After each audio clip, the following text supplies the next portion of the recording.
Evening. Evening. How are we doing? Good. Keeping busy. Um, I recently, after much deliberation, bought a 3D printer, and I've been chatting about it to you in excitement, and so you were saying I should bring it up here. So yeah, I splashed out on a toy for myself. Yes. Actually, that is a bit topical now that we think about it, because that was a thing we touched on a while ago, wasn't it? Yeah, yeah. It's like it. Part of the reason that made it easier to buy was like it's cheaper than most cell phones these days. It Yeah, was. that's a bit rough. I was looking at kit I might need for my future plans and scoffing at the price quite a bit. Technology's getting real expensive. I mean, it's good. Like it's obviously better than it's been before, but oh, some of these costs are getting a bit ridiculous. Hmm.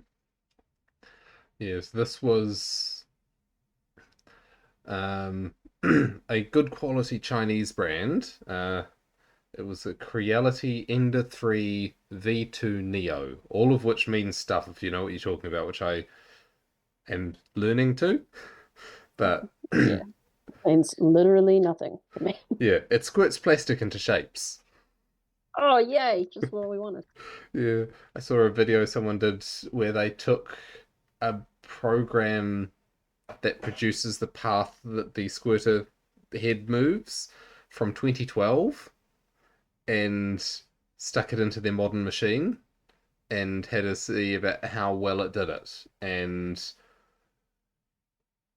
a lot of the like one of the settings he found that's like, oh, that's why printing was so hard back in the day. Because it was printing something that people would these days print at like 250 to 60 degrees at 195. And it was just like, no, it just would not work at that temperature. And I think I was right to not jump in when it was new because it was when all the kinks were still everywhere and being worked out.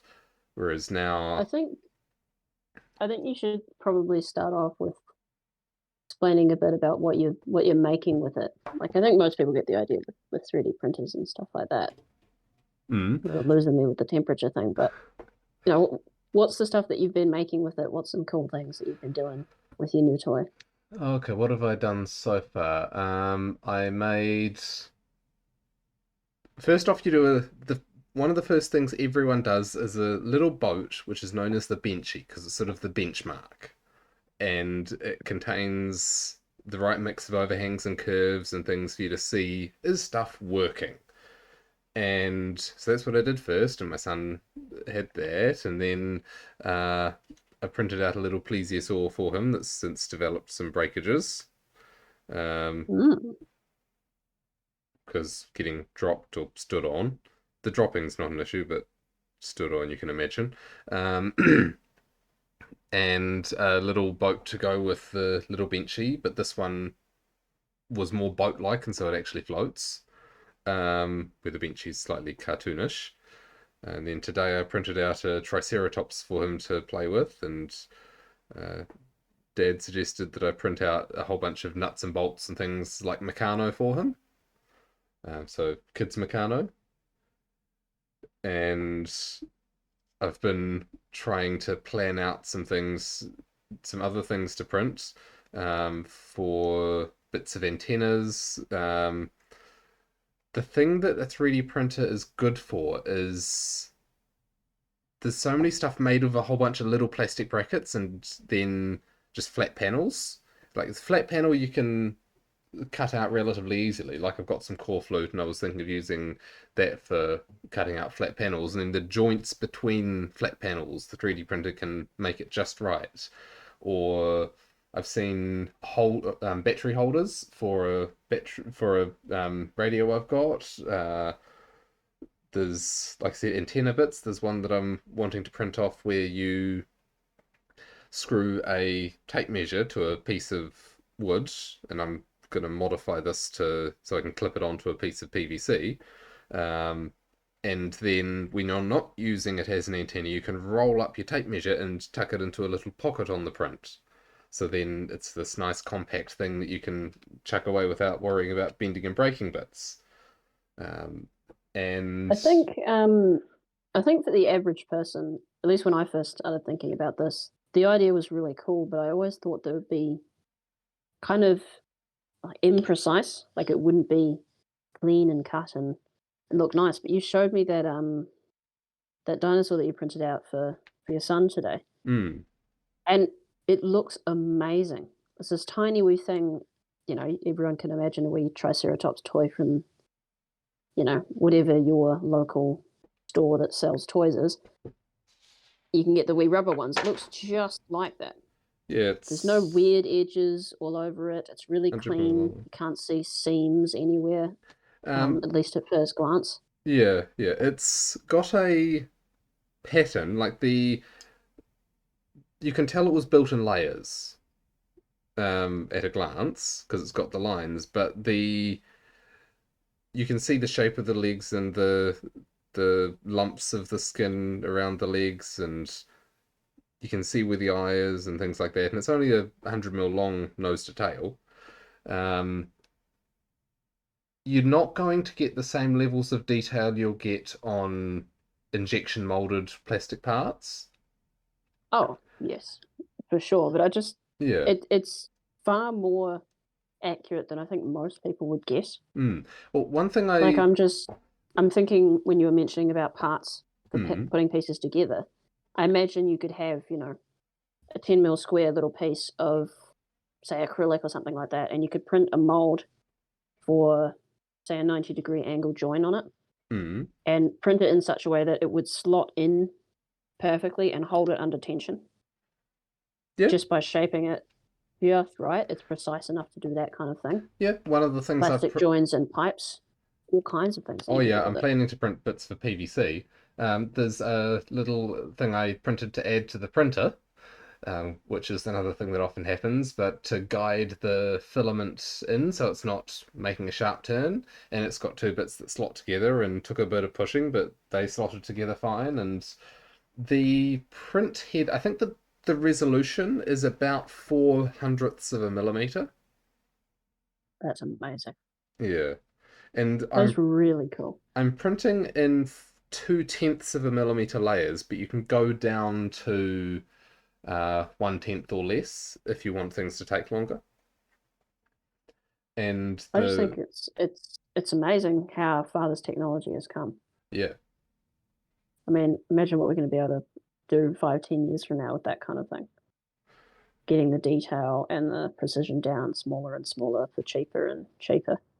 yeah, I made a little screw cap or printed out a little screw cap jar with slots all over the sides for putting silica gel beads in, and I've put that in my camera case, and that's got a thread. It's a bulky thread, but the thing screws on perfectly, and all I did was lift it off and screw it on. I didn't need to file anything to fit it. Yeah, I'm once just you thinking that we have these water pipe fittings that we use all over the farm, hmm and that this would be perfect for replacement pieces for those because um they're literally just little pieces of plastic with a screw thread on them hmm that you shove the PVC pipe into and then screw the thing along to put it under tension. hmm You do know, if you had you a printer that was strong enough to hold, does that contain the if the water material pressure? was good, the pressure's not very high. Okay. Like it's pretty low. It's a hose without an end on it kind of pressure. Okay. Yeah, this will be able to do that. 3D prints can be slightly porous because you do have multiple layers, and so a little bit of seepage between them is likely. Um, and it will always be weaker than injection molded plastic of the same shape. The advantage of the 3D printing is that you have less constraint on what you can make. Like this little Triceratops I'm holding, it looks like it's been injection molded, say. It doesn't because of the surface finish, but it would be injection molded as a solid block, and you'd have a solid block of plastic for it. But I know from both watching it being made and from what the computer was showing before it was that it's all hollow with a 3D grid through the inside to give it some strength. So the inside is only 20% filled, and you've got very little cost for extra complexity is the big thing that a 3D printer has. Whereas if you're cutting stuff away, as with most other manufacturing techniques, every extra step of complexity is extra time. You can't Mm. you pull in the big drill and the big cutter to do a few big cuts, then you do lots of little passes to get the final shapes, and then you smooth it down. And where this is, um, the tool follows the same path or covers the same amount of distance no matter how complex it is, and you just leave it running for a bit longer to do more complex things. Um, it's good for lots of little things, not so good for big things, big volume things, because it can only squirt so much plastic out at a time. Um, I think it's an amazing replacement for do it. Well, it's not a replacement because you couldn't do things at home yourself before. You couldn't, mm, make your own injection molded plastic toys for yeah. your own children. Like, Um, you couldn't get your own custom fittings for your vacuum cleaner end to get into that one spot that you can't reach with the fittings that came with it. Looking forward to printing oh, those. I downloaded them. that's such a good idea because I always lose those things. I can just print another one. Yeah. Oh, that's great. Like to get down the back of the bookcase. It's like it might take a Mm. couple of sections that you slot together, but you just print three of them and have them wider on one end so they slot into their own back. Then you stack them together, and yeah, now I can get that little bit out from behind there. Or one It's of the worth mentioning the cost that it takes. If you've ever heard anyone talk about manufacturing to actually get something injection molded, the cost yeah, of making the mold itself, which is where the cost is yeah, ridiculously high. yeah, And this thing's like, lol, no, I don't need a mold. I'm gonna print something. yeah, It's yeah, great. I love it. yeah. Like this You've definitely was converted me on the begin one at some point. yeah, this one was 530 New Zealand, and it's a relatively new model, so the profiles aren't quite right in the software that's out there, and it took a while to get things right. Like, oh, there's a lot of there's in some ways it's not much difference between it working and doing it right, but in other ways it's the world, like making sure the things are the right tension or tightened the right amount so that the little wheels that roll back and forward as it's printing don't wear out quickly, or that having that one extra line added into the G code that it puts into the start of the file it sends to the printer, to say use your automatic bed leveling instead of not using it, which makes things work better. Um, because this model it goes over the surface with a little feeler gauge and measures the height of the bed at a bunch of points, and you set the offset, the height above the bed to get the first layer needs to be just right at just the right height above this flat aluminium bed, in order to get it to stick well, and you adjust that to well, in hundredths of a millimeter, although I don't think it would actually resolve that accurately. But oh no, on second thoughts it probably would. Yeah, so you adjust that in hundredths of a millimeter to get it just right, but no bed's ever perfectly flat, so the auto bed leveling is that it compensates by moving up and down very slightly as it goes across the bed, to account for the ripples in it, you could say. And it's got wheels on each corner, so you get it flat relative to the motion of the print head. And getting that right, along with the auto bed leveling, took a while. But now it's, oh, I want to print this. Stick it on the little micro SD card, plug it in, warm it up, hit print. Oh, I walk away and come back in a couple of hours. Like It's brilliant. there's No, a no, we frustrations. There's not anything about the way that it works that really grinds your gears at the moment. only the sorts of things that are frustrations because you're not using it properly. Right. so far. Like one of No, I'm the really annoyed at this. Oh, it's my fault. yeah, yeah. Like one of the things that I'm going to get is a way to dry the filament because if the plastic absorbs moisture, I'm using PLA, which is the easiest to print with. It's derived from cornstarch apparently, and uh, it's not super bad with absorbing moisture. Nylon is terrible. It needs to be kept completely dry for printing. PLA is much more forgiving, but if the plastic absorbs moisture over the course of a couple of months, then it doesn't print as well because the moisture evaporates in the print head. The print head's at 200 degrees, so any moisture in it will evaporate, and that will expand by a factor of 1,000 from liquid state, and then that makes it come out not quite right. Um, so I'm gonna have a box for drying it. I'm gonna get Ziploc bags, and I'm gonna have more of those little silica gel containers to put inside the reel of plastic so that I can store them and keep them dry and so on.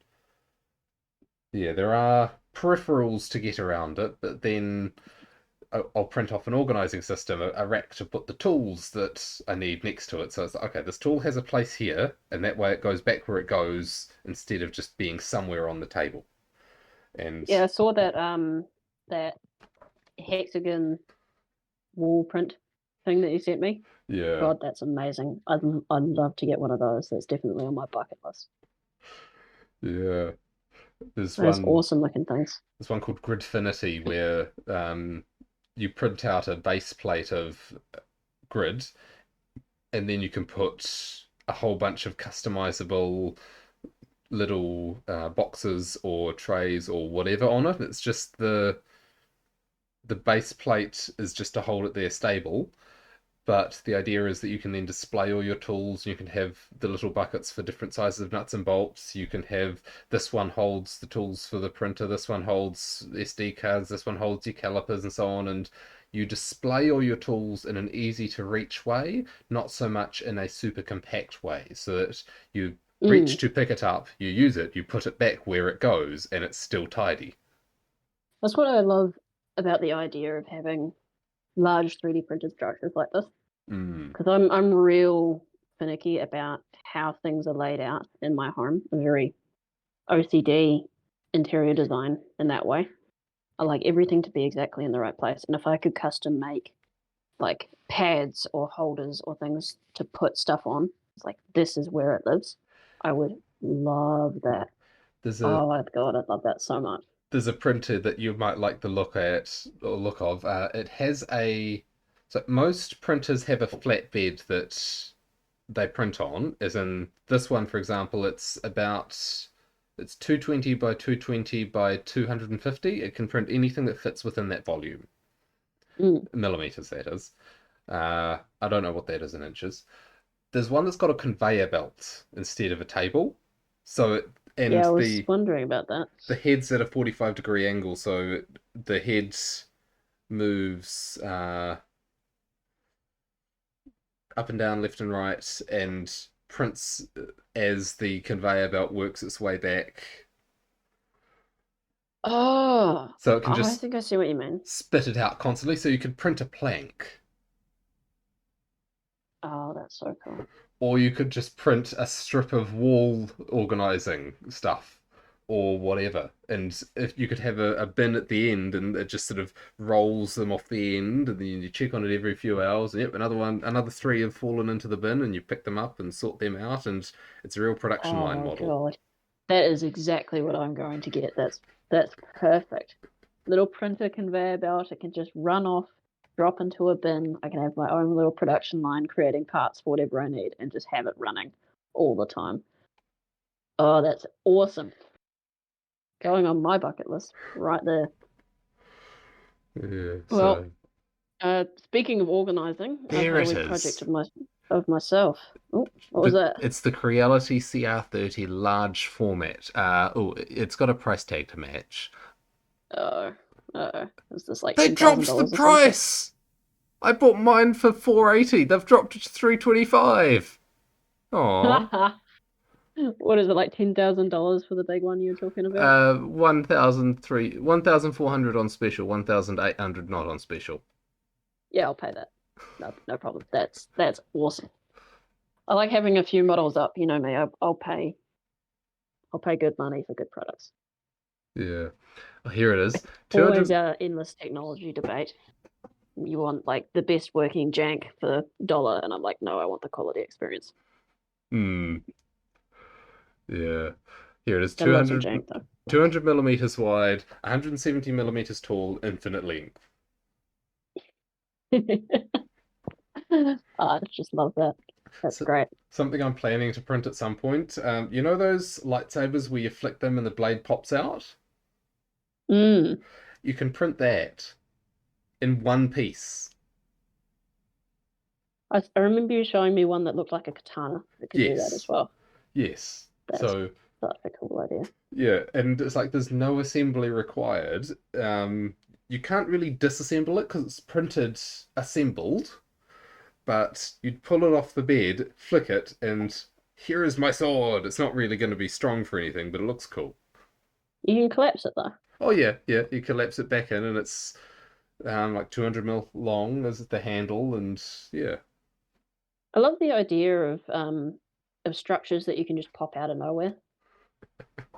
If you have like, 6 or 10 of something like that arranged in a particular way, it's like, here's a bunch of little poles. What are they? And then all of a sudden there's like a massive cube in front of you. Whoa, that's so cool. yeah. I love that kind of idea. I wonder, practicality of it. Of course, it's not going to work very well with strength at size, but still, Well, that I've got in my shopping list on AliExpress currently a 10-meter long fishing pole for an antenna. yes. Is that where you're going to attach your little tape measure signal receivers to? This one will be a bit. Um, I found a 10-meter pole for putting a net on the end of. That's the one I'd use for that. That one's going to be about $180 to get delivered.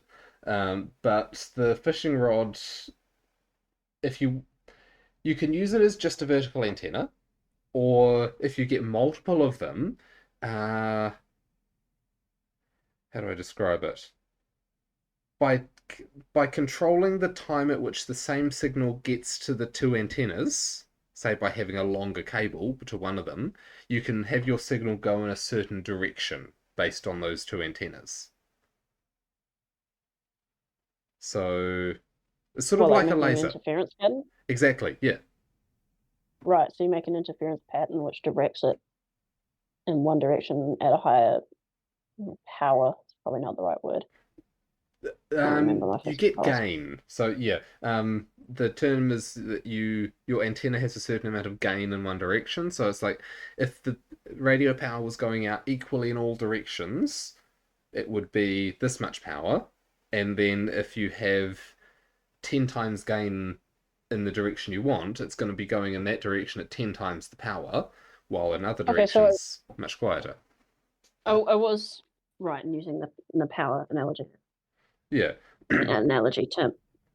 And it's What? equally effective. Terminology? Yeah, Yeah. It's equally effective at listening in that direction with more power too.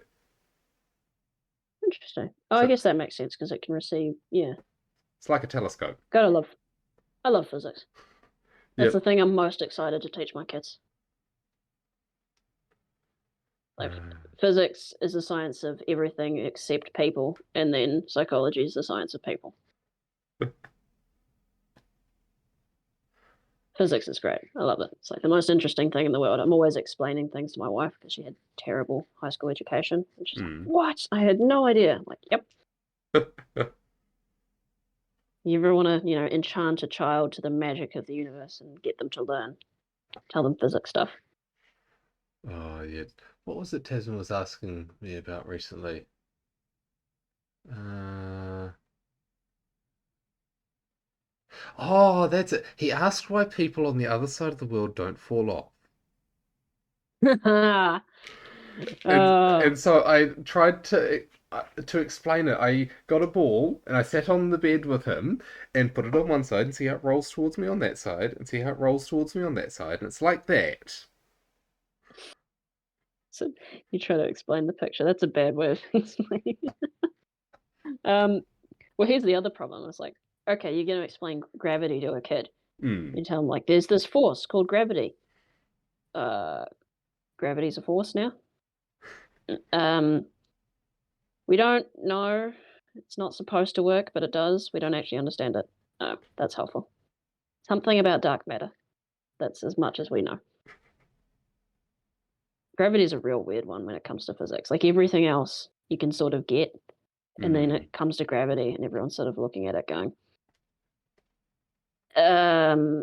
it appears to work this way. Yeah. You know? Oh, yeah. Yeah. My theory with dark matter, dark matter and God, gravity, that we're going on. Okay. okay, how to put it? They can see that there are a couple of theories to explain it. One that I liked for a while was that gravity just acts slightly differently to how they thought at distances. So as you get out towards the edge of a galaxy, it's a bit stronger than anticipated, which is a nice idea. But then they found they could work out the shape of it, and it's like, okay, yeah, here's lumps of it that don't coincide with any known matter. And so, oh, okay, so it's an independent variable, not a just a different function. And my theory of it's basically that there's physical matter and there is weakly interacting matter, which, okay, that just sounds like it's on a different sort of plane, a different level of existence. It's what's the mass of chi? It's very interesting that you're going there. I read a physics book once that was very, very out there. Mm. It's one of those ones that had some kind of weird story behind it, but like Men in Black suits buying all the copies or some stupid shit. Um, but it was, I remember the thing about gravity. It was more about nuclear weapons and energy, but there was something about gravity being associated with light somehow. Mm. Oh, no, I think I might be stretching my memory a bit too much to try and pull this one out of the hat. I remember it really catching me and feeling very off and weird about this book, but no, I'm sorry, I can't. I don't know, I can't pull it from my brain. It's too far back. I haven't read that book in like 10 years. Mm. The only thing I remember it was he had this equation that tried to um, eliminate mass in Einstein's equation for energy. And Oh. this big, big thing that it was all based on speed of light. He found a way to equilibrate out mass, something like that. Mm. Um, yeah, touch on another day. Don't get mad at me, science nerds. This is just a book I read. I didn't say it was true. Um, going off Yeah. of a weird end. Uh, Oh, yeah. oh. Of course, there's the other thing that's coming up that's for me that's what I was hoping to talk about more tonight. I found speed dating. Well, not as a concept, Oh, but you wanna go into that? All right, all well, right. We'll round out your stuff. yeah, Um, unless you've got something else to cover first, because this one I'm hoping to sort of let's have another bang at my issues to oh, you want to have a big go at that one? Okay, maybe we should do a minor follow up from my last show then, and then go into your main topic is speed dating. God, that yeah. sounds terrifying. I feel like I'd be super afraid to do it, and then the second I'd rock up, I'd enjoy myself too much and start sort of poking fun at everyone that I sat down in front of. I feel like I'd end up doing that. Like I'd make it my mission to make the other person as uncomfortable as possible. We are very different people. Yeah, we are. I did that on my first date with my wife, which worked, surprisingly. She hadn't graduated high school, and I was asking her about like her thoughts on gun control and abortion and stuff like that. And she was very, very intimidated, I suppose, which apparently worked. Yeah, we'll come back to that. Hmm. Um, where do I want to go first? I'll take you on the roundabout trip. So I've been really into redesigning my phone at the moment. That's been my big interesting hobby for the week. Mm. I figured out. So for those listening, I have an iPhone. Whatever your judgment's irrelevant. Um, you're still rocking the Android, aren't you? Is it the same one I sold you for like Yes. 3 pieces of silver? Yes. I still think that's funny that you bought that phone for 3 pieces of silver. Oh, definitely. That's great. You just store that in the memory bank. I don't have that silver anymore. I think I sold it back to you, but that's irrelevant. Yes. But still, Okay, there we go. I need to get more. makes us sound like I have pirates. iPhone. Oh yeah, it kind of does. Oh, real old timey. How much for that phone? 3 silvers. Thank you. Okay. Um, right, I've been redesigning it. This is my little nerd display for this week. I've figured out through phone automation.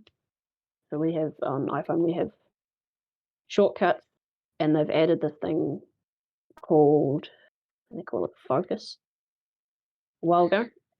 And I figured out that I can have an app icon on my home screen or like on the bottom where I can always tap it.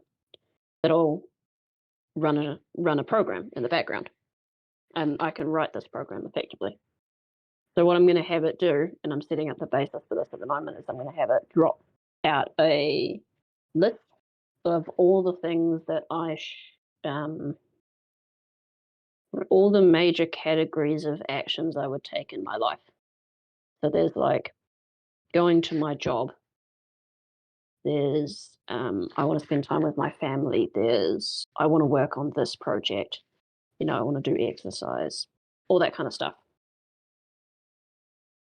Whenever I click on one of those, I'm going to have it activate a timer because once upon a time I used to time track everything in my life, which I really enjoyed. I just haven't done it for a while. I'm going to get back into it. Which might sound weird to listeners. The idea of like timing, like pressing a button going, I am exercising now, I am spending time with my family now, and then keeping track of how much time that you do that. So you have a round picture of what your entire life looks like day in and day out. Over time, obviously that data builds up, and then you can see what your life actually looks like. And this comes back to that thing where your brain fudges numbers. I'm sure you remember this when you're at uni. You're, oh, I studied for like 8 hours today. Did you? Or was it two? Are you sure? It was probably two, and then you probably like ate popcorn and watched something. Um, and then like studied for another 5 minutes and went, yeah, I was studying that whole time. But if you're intentional about tracking your time, it will show you actually what you've been doing. Yeah. And you can make better decisions about how to manage yourself. Anyway, I'm going to have all of these things laid out. So that's first action. It'll start a timer, stop the last one, etc. What I've also discovered is that there are these things called focuses that they've built in, which is kind of like a do not disturb, but expanded. So I can have it set to, I'm going to say record a podcast now. It'll start that timer, and then it'll kick into podcast focus on the phone. And I can set that to change the notification settings on all of my apps so they don't bother me. I can change it to decide who can't contact me and why. And then the killer feature that I find is that I can then have it change the look and layout of my phone. So I can have it set so that it'll change, say, the wallpaper and lock screen, what it looks like. I can have it change all the apps on the phone itself, change the widgets, everything. So it looks like a completely different phone. That I can design specifically for that. and then the rest of the phone that is also set up for other things is hidden. So I can have it say podcasting, change the color to, say, blue, and have it show, you know, all the apps that I would need to do for working on anything to do with podcasting, any kind of live updating widgets on the home screen. Hmm. And I can do that for every single one of the different tasks. So I can effectively have 10 different phone designs that are all in software designed for whatever task I want to accomplish in my life. If I'm spending time with my family, maybe I don't need YouTube on the phone. Maybe I don't need to be looking up stuff or doing anything. If I'm studying, for example, I definitely don't need YouTube. If you're doing something of that nature, you can have, a particular color that your brain then associates with I'm working now, and all the things you need for your work pop up, and everything else that's a distraction completely erased. You can still get to it, but it's difficult. In the process of setting this up, and I'm really excited to get it to work. Sort of testing it at the moment. Yeah. That's my little nerd rant for that. Part of the reason why I've decided to design this. Actually, do you have questions? Well, Any interesting comments about it? it was making me think about some stuff that happened at work recently. Hmm. Sam, the boss, has been uh, trying to bring the rest of the team up in professional engineering ability, and in one sense we're faking it till we make it, in another sense we're young professionals learning to be professional. um, the issues we've got at work are not the tech doesn't work or we don't know how to make it work. We're a startup of people who don't know what we're doing, but we're really trying to work it out. And it's like those problems have known solutions, and it's known that those can be solved. So it's good news for the future of the company, and that work is ongoing and open and self-reflective. But he brought everyone else into the lunchroom, and I was just sitting there focusing, and I didn't notice that everyone else had left for a while. And then it's like, oh, where'd they go? Oh well. And then he came out and said, "Do you want to come join us? I've just been trying to, what's it, encourage everyone else to focus more." And from things he said at other times, he thinks I focus plenty, and it's just like he jokingly asked, how do we get everyone else to focus like you? Give them ADHD." And I don't know if I've got it, but I was just thinking about the power of being weird. Like, measuring your time that you spend on everything is a bit of a weird by normal standards thing to do, but there's a strength that comes from it, and there's things that you can do then that other people can't necessarily. And like, I tend to get obsessive focus, and in some ways I get distracted easily. Like, I'm focusing on the thing I'm doing, and also I'm listening to the conversation happening behind me, and I pipe up with the odd comment while typing. um,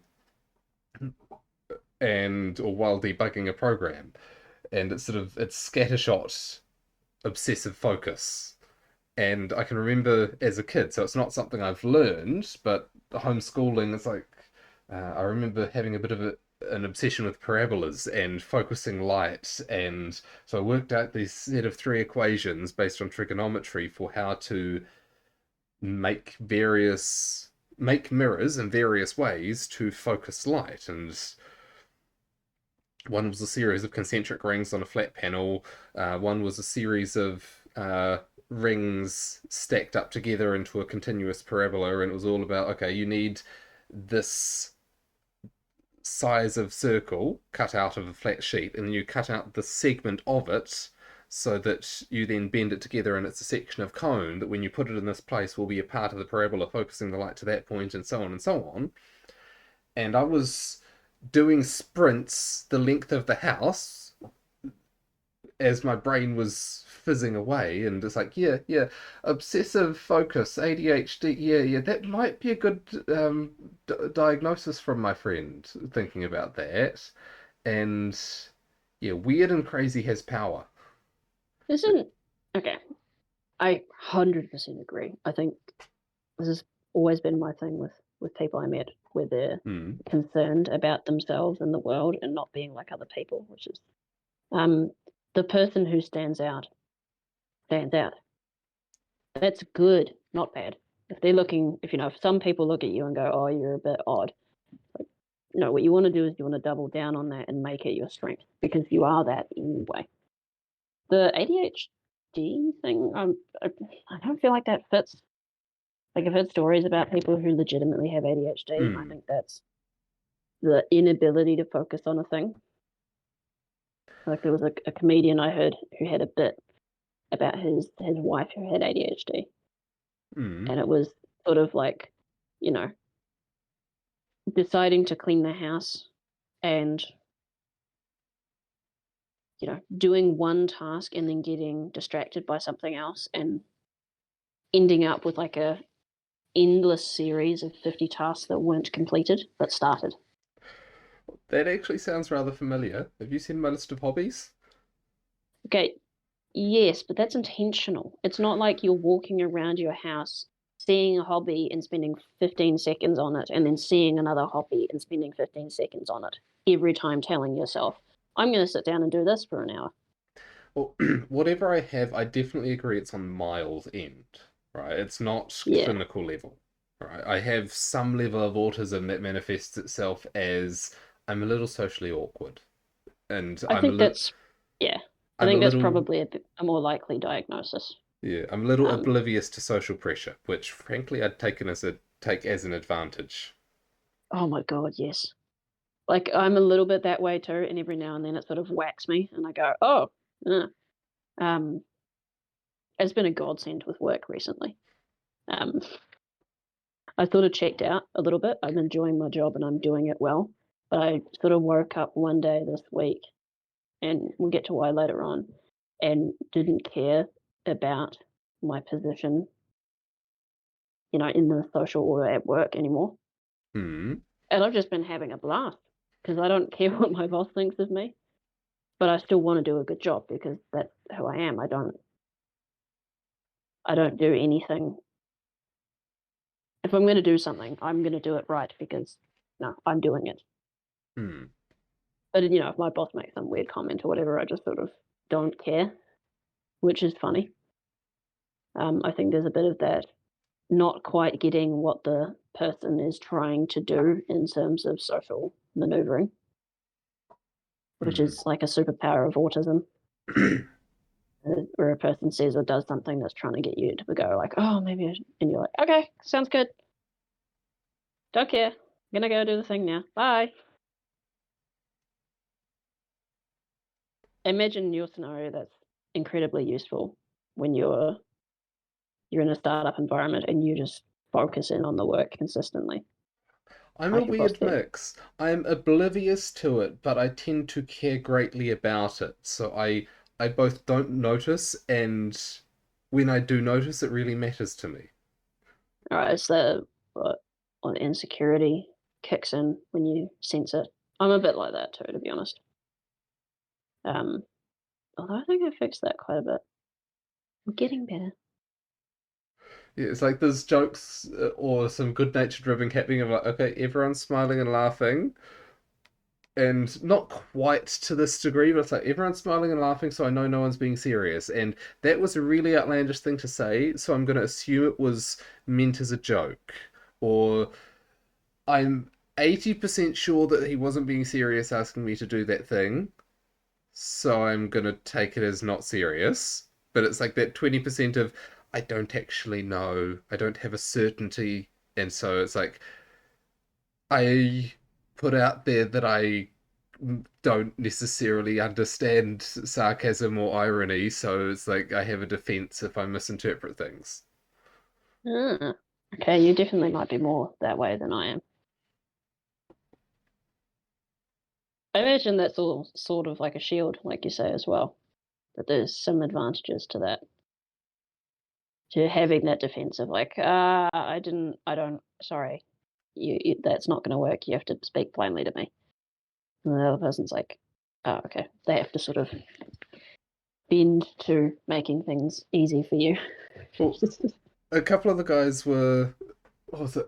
We'd had some people who um, a entrepreneurial innovation support or encouragement type thing. I'll leave it at that. We're there to look at the technology, and I'd made special arrangements so I could be there in the school holidays. And so I was there to be enthusiastic and open about it, and I just stood there and enthused while trying not to give away trade secrets and give them a chance to talk. So I had to sort of shut myself up sometimes to give them a chance to Yeah. ask some questions, and then I'd go off again. I was going to say that might be difficult for you. Yeah. Well, You I really like telling people about things that you really like. yes, yes. But we were discussing it afterwards, and I sort of raised the concern that I'd oversold things or something along those lines. And it's like, no, no, you were open and honestly enthusiastic. That's good. It's like the the lack of intent to manipulate is an advantage because it comes across. Mm, And like the idea of trying to manipulate is like that's always just been a bit too hard to even try and think about basket.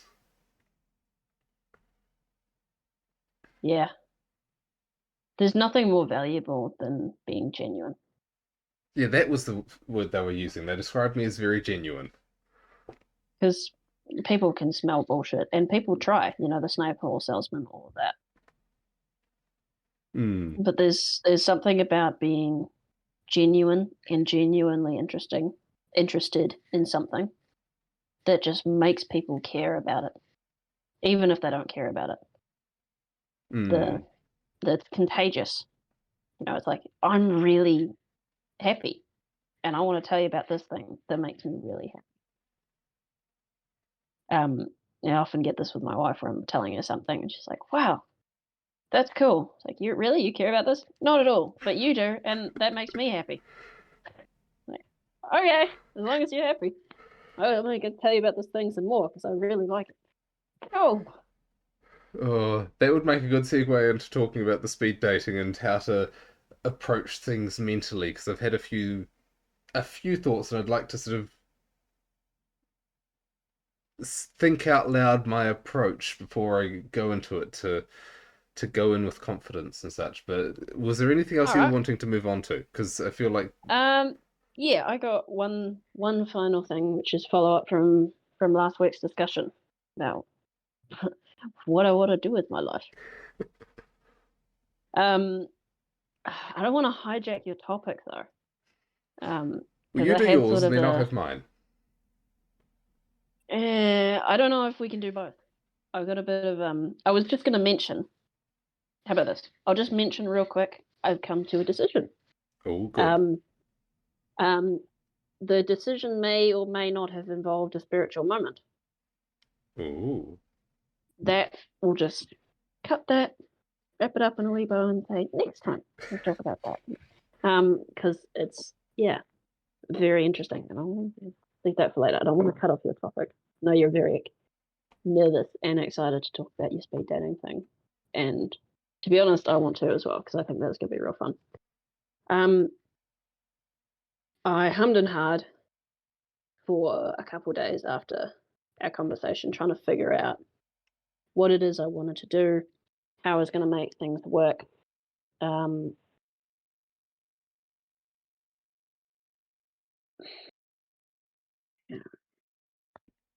well, long and short of it, after many conversations and much thought about this, I've decided to not do it half and half.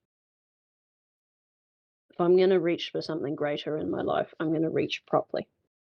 I'm not going to try and just do it sometimes after work and keep doing at my job and try and build up these wee businesses. I'm going to do that anyway. I'm still going to do the podcasting stuff. I'm still going to try and start up these side businesses here and there. But I've decided that I'm going to do a career change. That I'm going to firstly get my finances in order. And I'm going to give myself 2 years to do that. And then after that, I'm going to go back to uni. Well, I'm going to go to uni properly this time. And I'm going to become a psychologist. Ooh. After much discussion, when talking with many different people about this, I kept talking about things I was interested in, projects I wanted to try, and sort of made offhand references to that. And every person I talked at was like, no, the psychology thing. That's what you need to do. I'm like, maybe I do programming. No, psychology. And after a wee while of thinking and said, spiritual moment, I realized that that's what I should do. I think for the first time in my life, I've decided to actually 100% dedicate myself to doing and achieving something, which I realized I've never done before. I've always given it like 61% effort at everything I've ever done. And I'm not sure why. I'm sort of starting to realize there might be a bit of a topic there to go into for another day. Something about, you know, if you don't try, it didn't feel like you failed. Something like that.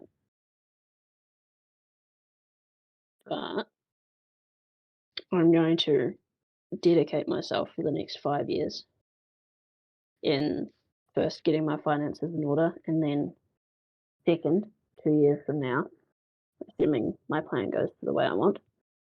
I could do it in a year, but I'd like to move there with a sizable nest egg as insurance, I suppose. That sounds wise. Um, yeah, I can get all my debts paid by the end of the season and still have a significant stack of money sitting aside. But I can have like 5 times the amount of money sitting aside if I wait one more year, which seems like the smart move. Mm. I'm going to move back to my hometown, which means we might be able to do occasional episodes in person a couple of years from now. That'll be good. And I'm going to go to university there. I'm hesitant to say the name of the town, like I really want to, but I just don't know if we have mentioned it before. No, fuck it. I'm going to go back to my hometown, Christchurch, and go to Canterbury University.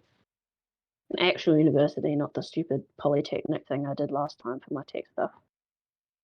And I'm doing that because I know it'll be harder. I looked into Open Polytechnic online courses for psychology stuff and other things. And I realized, like, these things are easier. And because they're easier, they're less valuable. If I'm going to do this, I should go to a legitimate university where it will be very difficult and have more work, and I will achieve it that way. Not because it's easier, but because it's harder. And I'm going to get an actual bachelor's degree in psychology. Very nice. Yeah, and I feel amazing this whole week, ever since I've come to this choice. My whole outlook on life is just unbelievably better. I've been in great, like super high spirits ever since. I did have a bit of a unease about it today.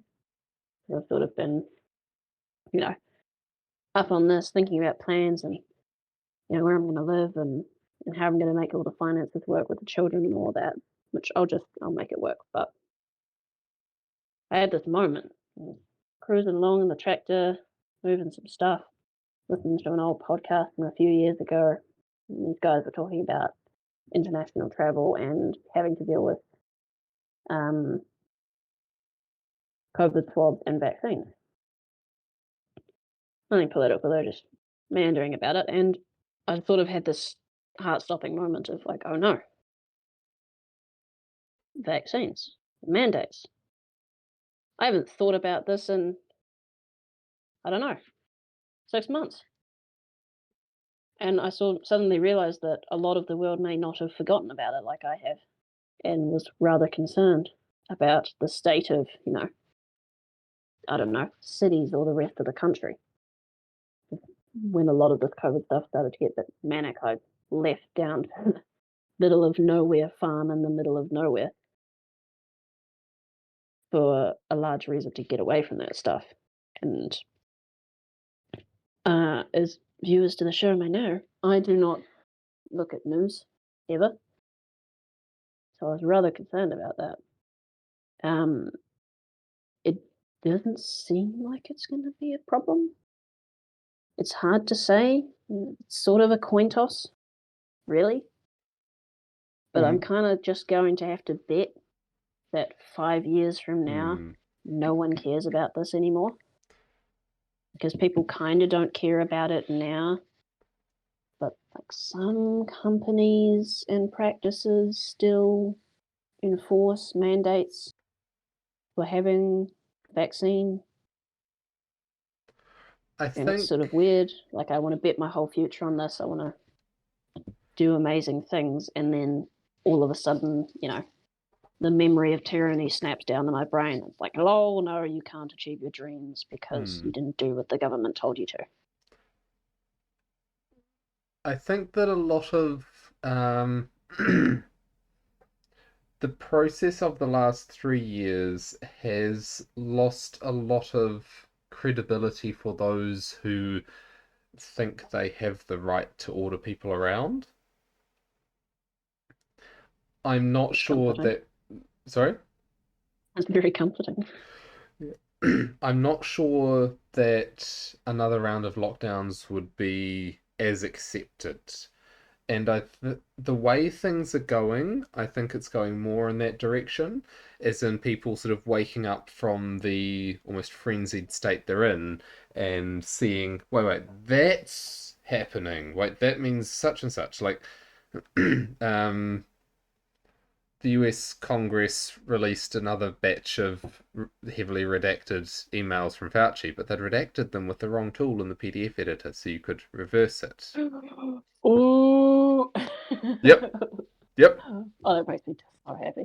Yep, so Fauci and his colleagues were openly discussing in their private groups how they couldn't rule out lab leak at the same time as they were publicly saying this is utterly impossible. And so they were explicitly lying, and But he, Congress knew that and hasn't called them up on it. And so there's a lot of credibility burned through that kind of thing, and that process is ongoing. we know that he developed it though.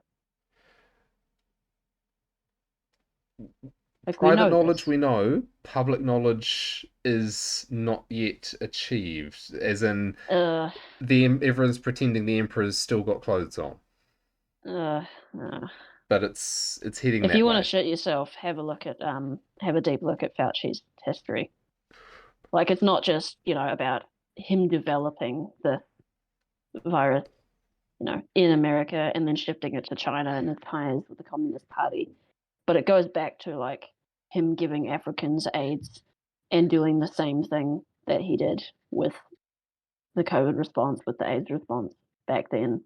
And there was like another one even earlier, and then like what do you call them, think tank war games that he did months before the outbreak, about the outbreak, and how to plan how to react to it in getting governments to cooperate in locking down citizens. It's terrifying.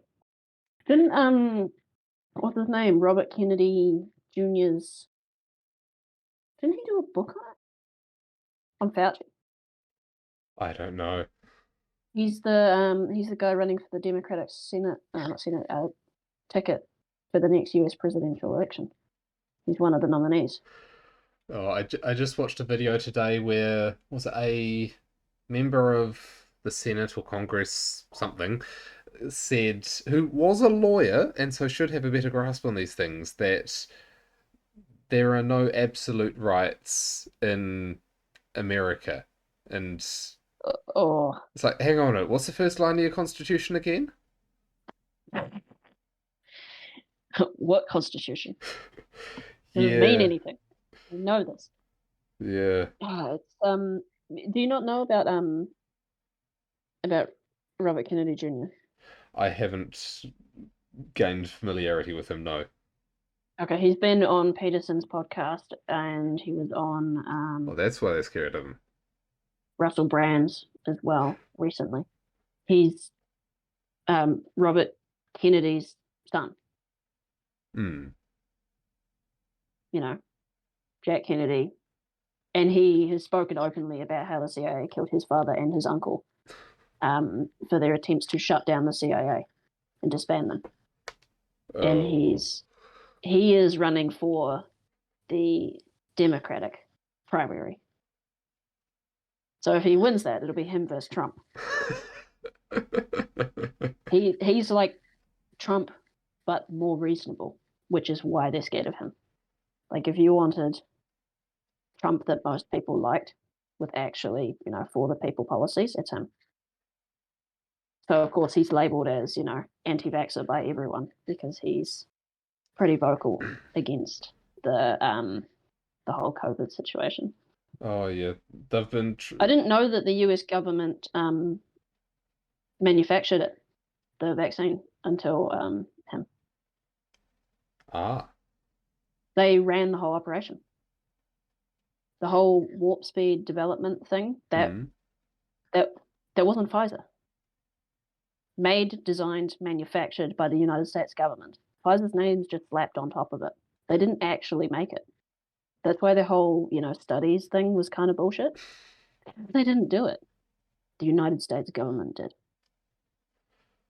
Yes. Even when you look at the studies they used to justify its emergency use authorization, and you look at, okay, how many people in each group died and got side effects, the control group versus the vaccine group, and the vaccine group was statistically worse off by a reasonable margin Yeah. in sort of all cause mortality. And there's the truth will out slowly, Mm, but I think it yeah. will.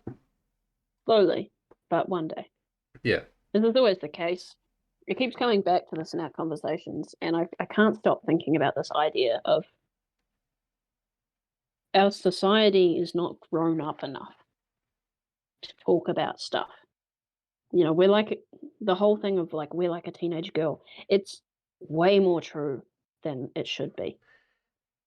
There's things that we don't want to talk about Well, our society as a culture. has an obsession with youth. Like, look at the idols that are in pop media. Like Madonna, she is trying to be a 50-year-old promiscuous 20 or 12-year-old. 18-year-old, and it's like, no. Well, it's not just, like I could get the whole, we value youth in vigor and, you know, Hmm. sensuality. I could get that to a certain degree, although pushing a bit much with the sexual part of it. But it's intellectually as well. Hmm. Like there are topics of conversation that our society has deemed it's not it's not even like totalitarian. The party says you are not allowed to speak of this. It's we're not grown up enough to talk about it.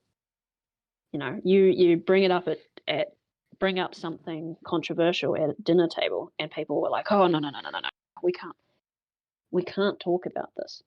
And to me, it keeps striking me as we're an immature culture, like There's children. I can't imagine ancient Greeks shying away from any topic of conversation ever. there was a thing I I don't heard on the radio imagine, about death cleaning, you know, basically tidying up your life so that it would be convenient for those who had to tidy it up further after you died. And this woman from Sweden who did it over there, and everyone quite happily discussed it, went to America, and the idea of discussing the idea that you will at some point die was shied away from. Like, people wouldn't talk about it. People would try and change the topic if you brought it up. It's just like, no, we're not talking about that. We will live forever and be young. And That's a great example because it's so banal. Like it should be very easy to be like, I'm gonna die someday, so like, why don't we make some plans so that it's not too hard on you and everything goes well. mm, That's a great example because here I was thinking about like super controversial topics that would get you, assaulted or banned. Um, mm. I've and you're started like, no, having it's just the idea of inheritance and death and like making sure you don't leave a mess for your children. Yeah, like I've started having those sort of conversations a bit with my dad. Like he's turning 73 this year, so not exactly young. He's still very spry and active. Um, still goes sailing and handles a trailer yacht and so on, but he has made comments along the lines of having seen how much effort it took to sort out my mum's parents' estate, and they had my mum's got four siblings, so there was a few people to hand it round, and dad's been gradually working through his shed, and it's like, okay, Michael would have no idea what to do with this. So might as well not keep it because it's not going to come in handy for me in the next 10 years. And he's been moving things on like that slowly, just sort of tidying things up a bit. And he'll probably pass on first before mum, because mum's a bit younger and women tend to live longer and so on. Um, and sort of planning things out, like just discussing it, like, oh, how's it going to have my brothers in Australia? And so, and he has no interest in the boats or the tools, so they'd probably go to me, and we'll then out of the split the money 50-50, and then I quote buy the things that I want to keep off him out of it, and he gets cash and I get stuff. And I'd be interested in living in the house out there that they've got, the half an hour's drive out of the city, and that would require some rearrangement. And I'm thinking about, well, I know the schools that are around there, and okay, if I want to send my son to them, and da da da, da, and it's like the idea that Peterson had talked about of being the strongest man at your father's funeral, and it's like, okay, well, what does that mean? I think Yeah. even better is being the strongest person at your own funeral.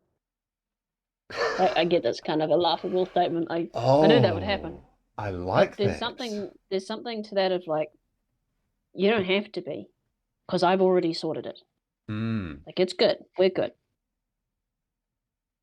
There's a quote from some superhero movie that I really liked. It was like a father-son scene, and the father was dead or something, and the son went to the afterlife to see him, and he was, like, oh, I can't do this without you.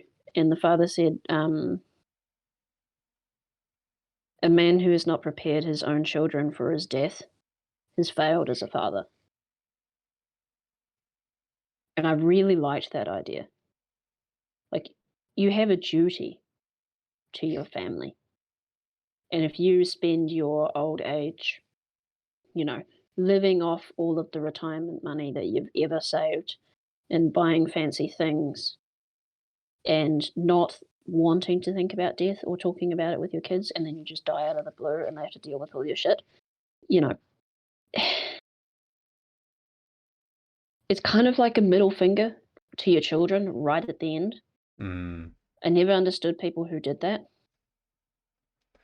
Yeah, I have to You've say, saved your entire life, you've worked so hard to build this whole stuff, and then you sell everything and make sure to spend every last cent until you have no money and then you die.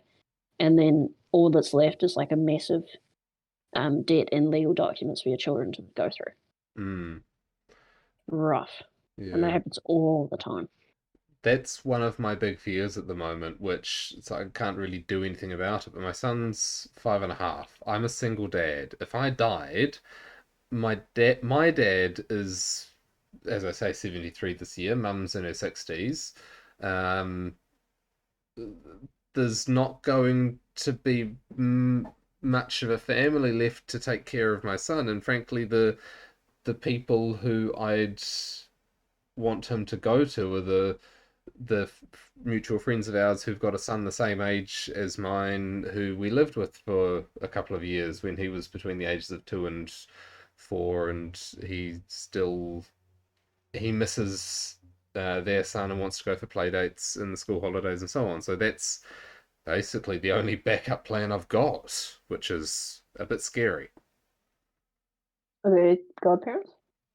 Um, not in any official Isn't that what capacity. isn't that what that's for? Like legally? Yeah, I need to Isn't the idea of finish. godparents be like, hey, if I die, you. Yeah, Which is funny because these days we're like, oh, it's such an honor to be a godparent. Girls are like, oh my god, I love it. And they don't realize that the tradition is like, if I die, you have to look after my kid, right? All right. Yeah, I guess. I yeah, just think that's funny. yeah, I won't worry about it. yeah. Uh, It's that it's kind of situation where, it's rough and you just have to trust that the people around you are going to be able to pick up the slack. yeah, yeah. There's an element of trust in the nature of the universe and metaphysical stuff that goes into that as well, in Or terms of just humanity.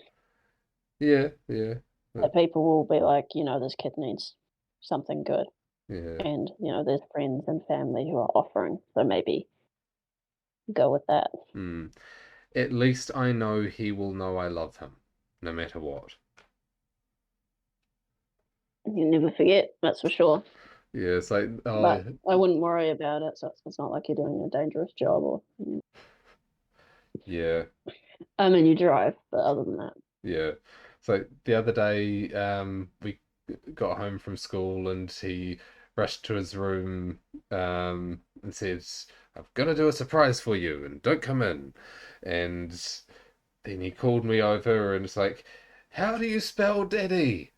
D, A, slow down, okay, D, D, Y, and so on, and Oma and Granddad, and then he showed me he'd drawn out the stick figures, him, me, Oma, and Granddad, with the names written above them, and the hair about the right shape, and a great big love heart, and lots of little love hearts scattered round, and all the love. And yeah, he knows there's lots of love all around.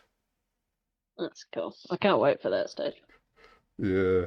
My daughter's starting to get to the point where she can have, like, say, real sentences and start to think about things. Mm. It's quite funny. I've watched her for all this time, just sort of naming stuff and naming other stuff and saying the first thing comes to mind, very system one kind of thinking. And then every now and then I've recently tried to push her into forcing her into system two thinking. And every now and then I'll catch her and she'll do this head turn when she's thinking. Yes, got you. Forced into thinking. And then say something that's got, a bit more weight to it. Yeah. I keep pushing that. It's really trying to drum into the, smart kids ask questions, they don't answer them. Oh yeah, there was at work, was it someone, the most recent hire, among the engineers, um, sort of cautiously brought up that she had a stupid question to ask. She didn't actually know what the key difference in our technology is. What is our key selling point here? Because I don't actually know what the sort of brand technology is. We're making a steam engine. Okay, what's the difference? And it's like the first thing was there's no stupid questions, or if there are, ask them because then you know more and you don't need to, if you listen, you don't need to ask stupid questions again. And it's like, yes, ask the question. And then it was helped explain that there are a few key things, but mainly it's doing everything well using good understanding of physics and the advances and lessons that other people have worked out and learned. It's a lot of little things and a few key but not enormous differences that all add up to actually now this can compete with diesel. Yeah. Yeah. Modern refinements Yeah. make a big deal of difference. Like the difference between old British cars and Japanese cars, where they took the same designs and then just refined all the tolerances and Mm. made it smoother and better without massive changes.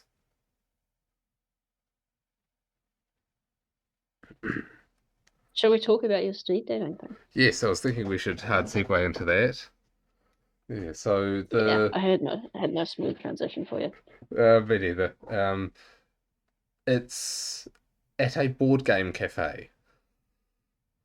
I love that idea. Off the bat, the board game cafe. The second you said that, I was like, "That's so cool! Oh, I love it." Yeah, so it's going to be from 7 to 9 or so, and I've got a babysitter arranged. I just have to be back by 10 because she's got high school the next day. Um, it's Saturday tonight and it's on tomorrow night. And I've been trying to, yeah, we've previously discussed, or you've opined that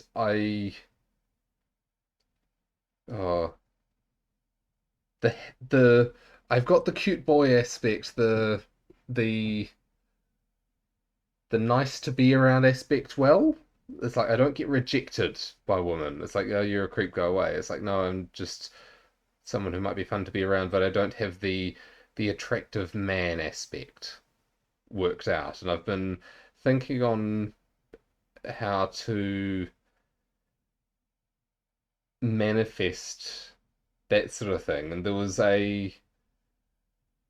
and I'll try and bring it to the fore tomorrow night. I've arranged for the babysitter to arrive at 6, so I've got some prep time.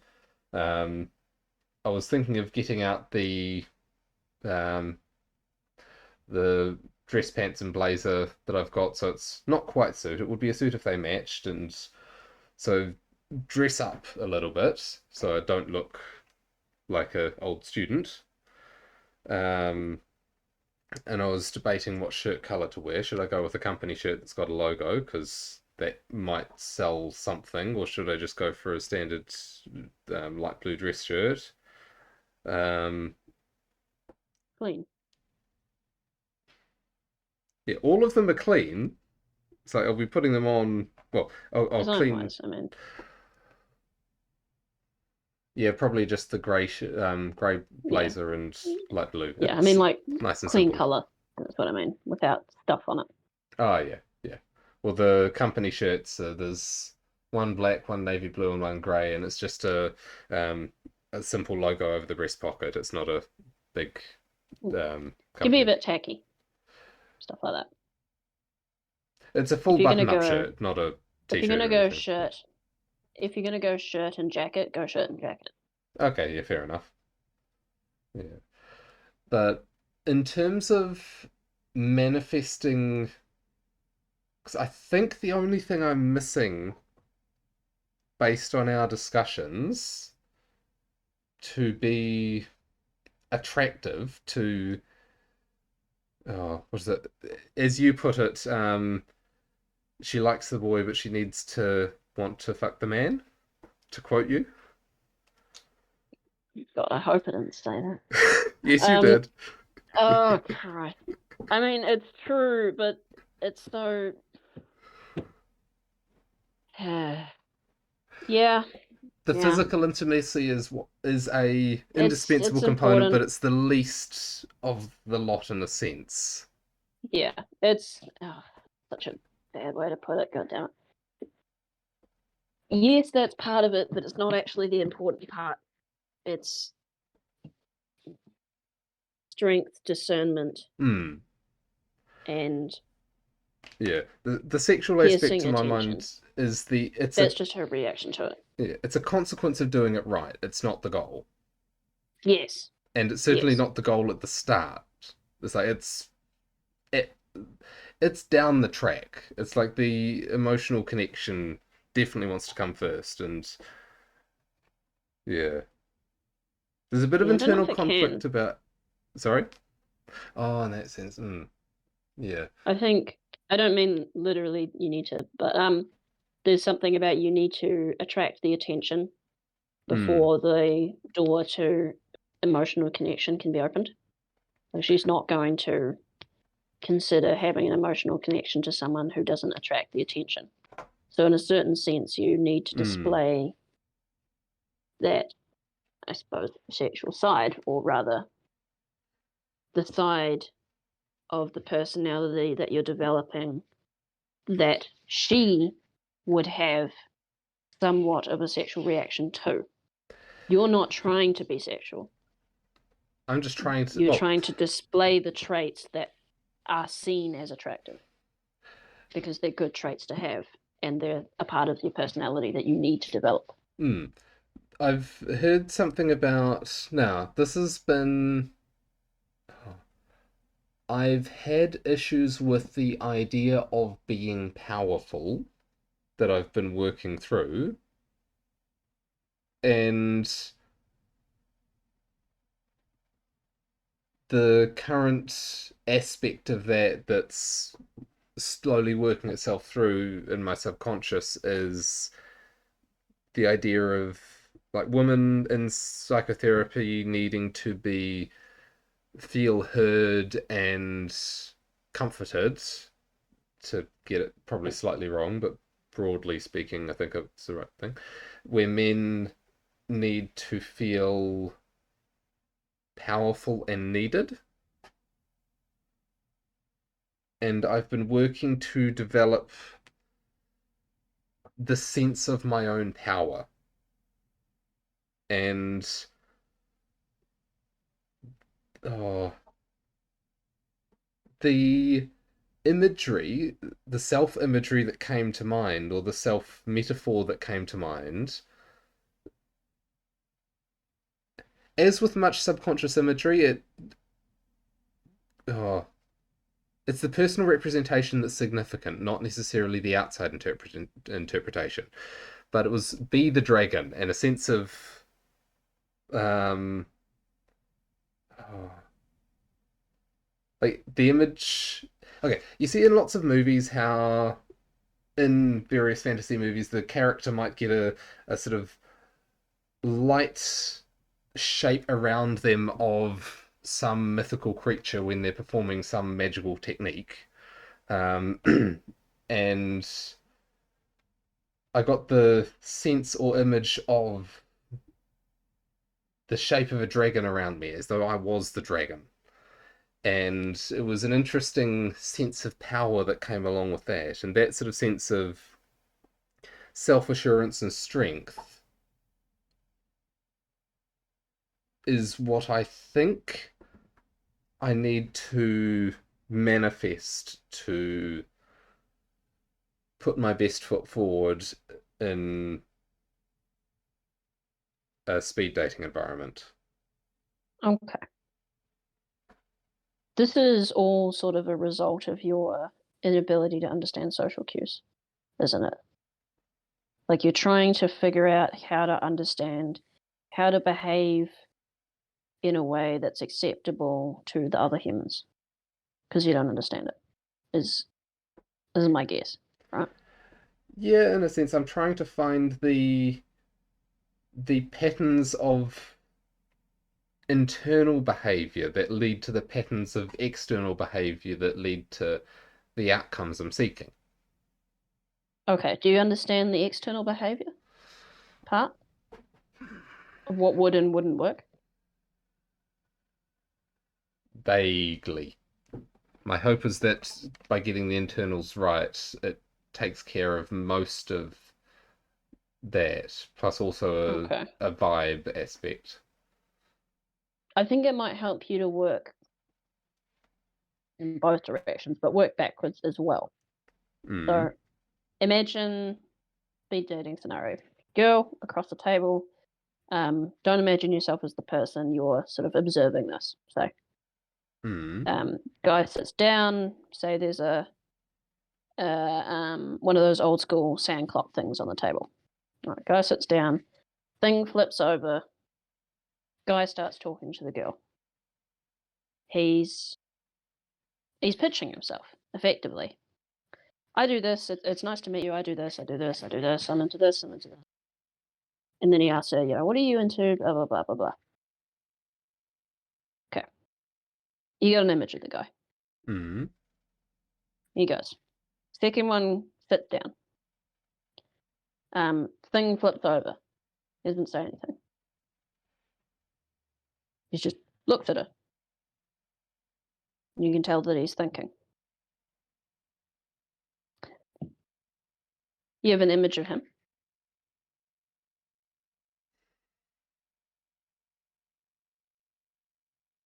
Hmm. Like, can you Yeah. can you compare the two images of those two examples that I gave you? The the image difference comes into body language. It's like the first guy is sort of leaning forward, interested, animated, and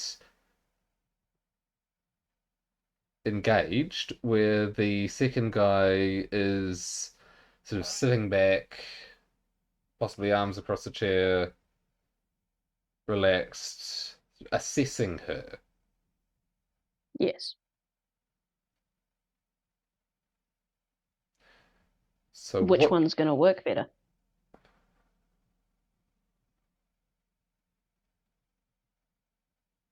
insufficient data error.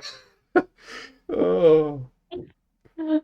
Ah, okay. I really am dealing with a computer program and not a large language model here. Yeah, update you, get some AI functions. Yep. Here I was thinking that in the course of these conversations, I'd be the one analogous to a machine. No. Um, he says up to the audience to decide. Okay. Because I can see scenarios. I can play out scenarios where both of them work or don't work. Depends on the characteristics of the person, but your instinct Hmm. was to describe their body language in that way on purpose. Obviously, the first guy is eager. Of course, The there's second ways guy is of not. playing the body language that He's would that would also lead to those sort of actions as overeager and enthusiastic and sort of worried and looking for approval, whereas the second one can equally well be disinterested and uh, expecting, like rather than sort yeah, of but it's not a problem. Like that's a successful strategy. If this is pure, we're talking about pure. Okay. What I think might be valuable for you is to lay out what the people who manipulate women would do in this scenario. Not because that's what I want you to do, and I would be very disapproving of you if you did, but because you need to understand the types of behavior that work so that you can understand what they are markers towards in personality, so that then you can work on developing that part of your personality to display said markers honestly, not through deceptive means. Does that make sense? hmm. I really hope that makes sense. I can never tell if what I'm saying comes across properly. So the markers that the second one has, as opposed to, well, the first one is meeting a potential friend and wanting to get to know them. That's the first Yes. one, and the second one is, It also do you assumes meet that my you're interesting. standards? Like, okay, you got to think about this. Hmm. You said think about it from the girl's perspective. Like every guy on the planet would want to date her because that's what life is like for a girl. Every single guy ever is effectively how it works, Mm. except for like one or two top tier people that aren't interested in them, and those are the ones that are most attractive. Because why wouldn't they be? Clearly, they're more, better than me. Therefore, I'm attracted to them. Just how status games work in people. But she has for her entire, somewhat adult life experienced an endless onslaught of guys trying to get her to like them. And the way that most guys do that is by showing off. Hey, I am awesome. I do this. Hey, look at me do this. Whatever. Mm. And she's expecting that. This is speed dating. If you go there and watch, I guarantee you 90% of the dudes are going to do that. You're going to sit down in front of every girl, the clock's going to flip over, and it's going to be a job interview, where she's the interviewer, and they're the interviewee. And off the bat, all that says is, you're better than me. Let me convince you to try and be with me, even though you're better than me. Mm. That's all it says. Like the whole leaning forward, the trying to impress, all that says to her is, this guy thinks he's beneath me, and he's trying to convince me to be with him. Why would I be with anyone beneath me?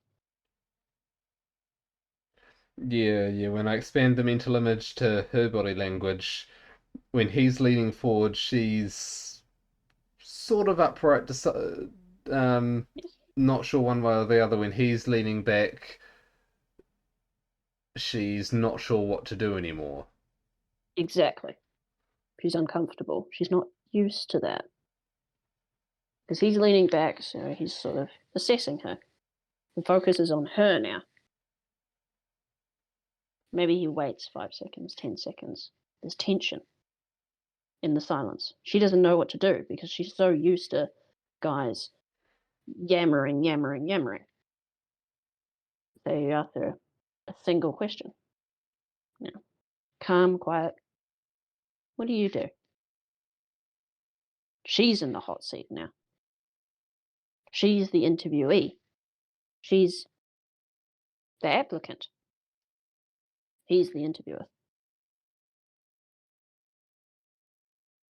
It's rough to distill down the dating experience to that.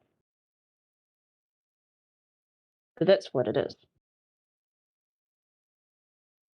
Everyone wants someone that's slightly outside of their league. It's like those endless memes of the guy looks at the girl and he's like, why do you date all those terrible jock whatevers? They're just bad and mean to you. And she's like upset and bruised or whatever. And then there's like a nerdy girl next to him who's like, why are you always chasing after girls like that? And he just turns around and says, shut up, I'm not interested in you.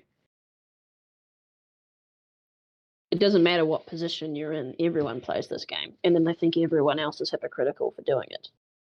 Why wouldn't the nice, popular person just be interested in me? And then the person beneath them says the same thing about them. And they turn around and go, ooh, no.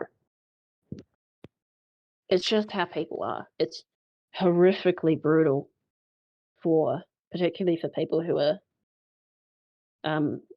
somewhat on whatever spectrum. Say like I was, but maybe it's the same for people who aren't. Maybe it's brutal discovery for everyone. The social sexual hierarchy game is unforgiving and brutal, and it's really hard for people to accept because it's almost all entirely based on characteristics that you have zero influence on. Like 90% of it's just genetic off the bat, which is really rough. And it's why a lot of guys never have kids ever. And it's just the end of their gene pool forever.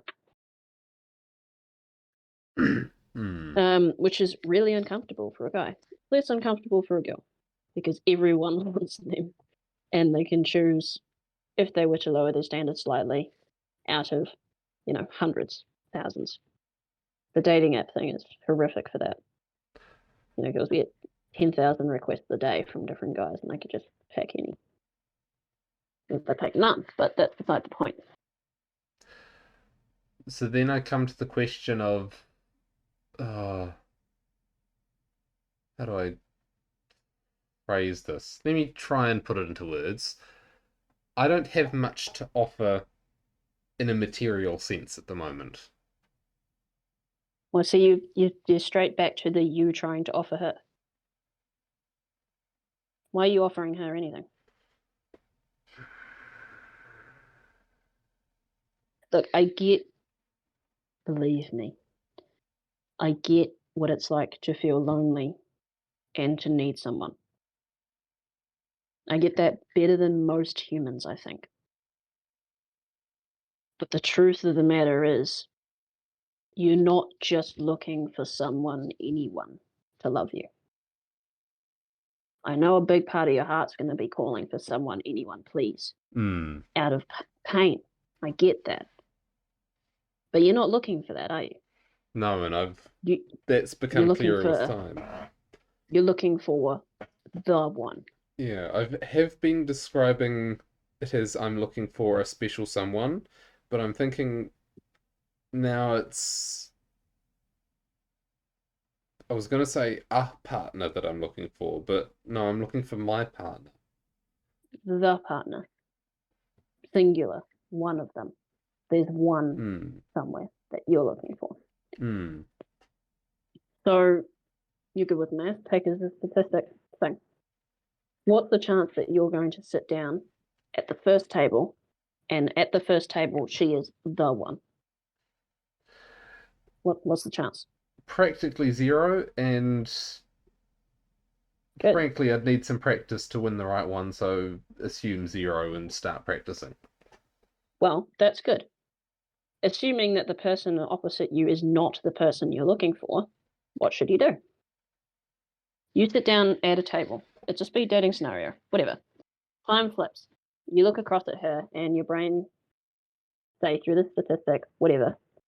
Try and put aside your loneliness and pain and all that stuff. I don't want to put words in your mouth. I know you haven't said that, but let's say for me, when I was younger, before I found my wife, I had those feelings, and that's why I'm referencing it. Hmm. She's not the one. What are you going to try and sell yourself to the not the one? So what are you going to do? You have to sit through hundreds of these or whatever to try and find the one. Statistically, it won't actually be hundreds, but irrelevant. What should you do on all the ones that aren't the one? Learn how to recognize and form a connection with the one when they come along. Which is Okay, a that form a isn't. connection is I don't. another way of saying win her. But there's Yeah, that doesn't really mean anything. That. hmm. Like, what do you mean? What are you gonna do? You got 5 minutes with a girl, as that's the deal, and you don't believe that she's the one you're looking for. So, what are you gonna do? You're not gonna throw yourself at her and pitch yourself because that's stupid, right? Hmm. In terms of the overall What strategy, What um, would you do? like the state I'm wanting to try and sketch out where I'm aiming, the I want to be able to recognize compatibility or incompatibility. I want to be able to find compatibilities or assess it. Okay. How might you do that? A good opening question I've heard is, how's your week been? Because it's broader than just how's your day been, where you can just say good. It's like there's something's happened in the last week you can talk about, but it gives an insight into your personality and how you act, like what you're Do you concerned with. care? Do you care about this random girl's week? I care about how she reacts to it. What is it that concerns her about her week? Is it doing well at work and getting the higher scores and the performance assessments? Is it the Okay. new bag she got? Is it Okay. um, something interesting she I learned? can I can get how that might be a good idea, but there's a downside to this one. And the downside is you've given her a question that's really easy for her to use as a way of saying no. Like she can just waffle about nothing until the time's out now. Hmm. And then that's it. It's over. It's not a bad idea. Like I get where it's coming from. But in a real sense of I'm trying to bring you back a couple of steps. You made a statement about trying to make a connection with the right one and then recognizing compatibility, something like that. What is a direct way? Because the the question about the week is A, open ended, which means she can choose how she answers, which is not helpful to you. And B, it's a very indirect way of trying to suss out an answer to a question, a different question. So if you were to think about the kind of girl you're looking for, there's probably a couple things that you want her to be somewhat like, right? Yeah, if I go to specific characteristics and try and list them out, it's like Hmm. somewhat thrifty. I'm not saying doesn't buy anything new at all, but I'm saying can handle budgeting and not spend beyond planned amounts that she's previously decided type things. Can or won't be put off by discussions of things that she might not understand or might disagree with, because you know the kinds of things I think Yeah, about that go all over the place, and I wouldn't work with someone who would not be comfortable discussing things outside the mainstream, yeah, and someone who can understand that thinking about something doesn't mean you agree with it, or that having a thought doesn't mean that that's your fixed position, and that it's okay to not have a strong opinion on something, or to have an opinion that you don't know enough to have an opinion. Because there's a few I have okay. that on. Those are three real good points. Off the top, do you another one or two you want to throw in the mix? Aiming up, like with regards to life in general and relationship in particular, like that I think is the most important thing for making it work. It's not does it work perfectly now, it's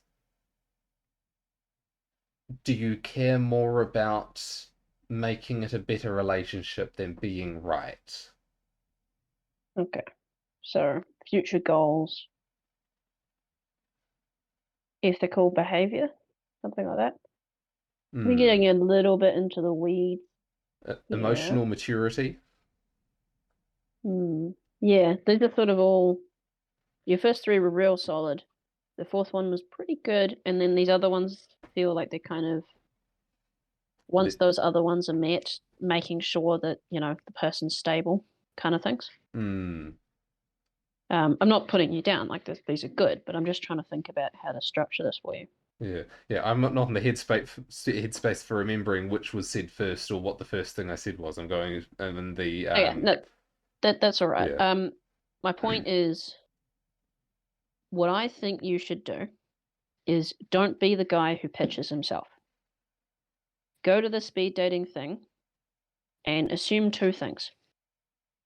One, this isn't the only one you're ever going to go to, and that's because two, none of these girls are the right girl. And what I would do, and what I think you should do, actually, is to sit down with all of them, the thingies flipped, to pause for a second, to think about what you want to say, to be very careful with your words and calm and patient, not to be jumping at the bit to say the words because the time's running out, to not care about the time, and to try and find a couple answers to those most important questions of yours. You're not there to sell yourself. You're there to find out who she is. Take it as an experiment, if you like. You're going to sit down in front of, I don't know how many there's going to be, like 15, 20 girls, maybe? I don't know. And what you're going to be able to do, which is pretty cool, is get a reasonable understanding of strangers. Quiz them on their life. Ask them about these few things, like, say you sit down, a thing flips over, you wait a couple seconds, there's that tension, and you ask a question like, how do you feel about money? You think that might catch them a little off guard?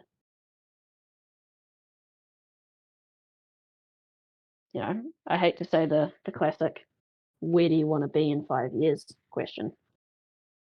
You might want to think of a smarter way of saying it, but it's something that nature is aligned similarly with the questions that you asked. Where do you think the world will be in 5 years? That's a good question. What do you think the future is going to be like? Something that no one else who sits down in front of them before you or after you would say. You want to be the one that stands out. And you do that by doing something different. Ask questions. You've got 5 minutes with some random girl. Don't pitch yourself.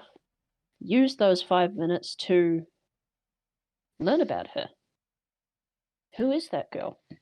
You know, what is she interested in? What's some weird quirk of her personality that she's never told anyone?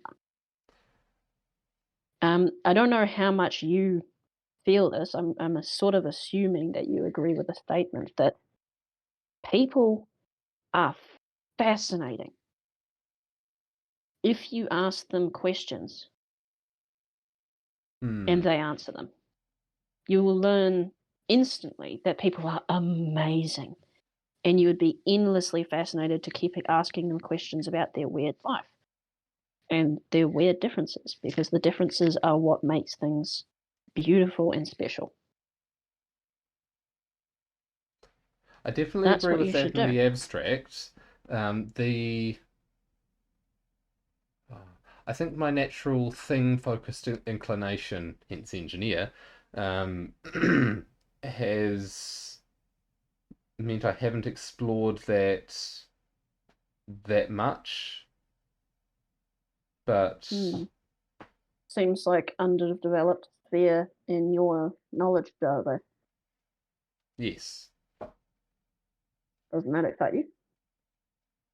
sorry. Doesn't that excite you?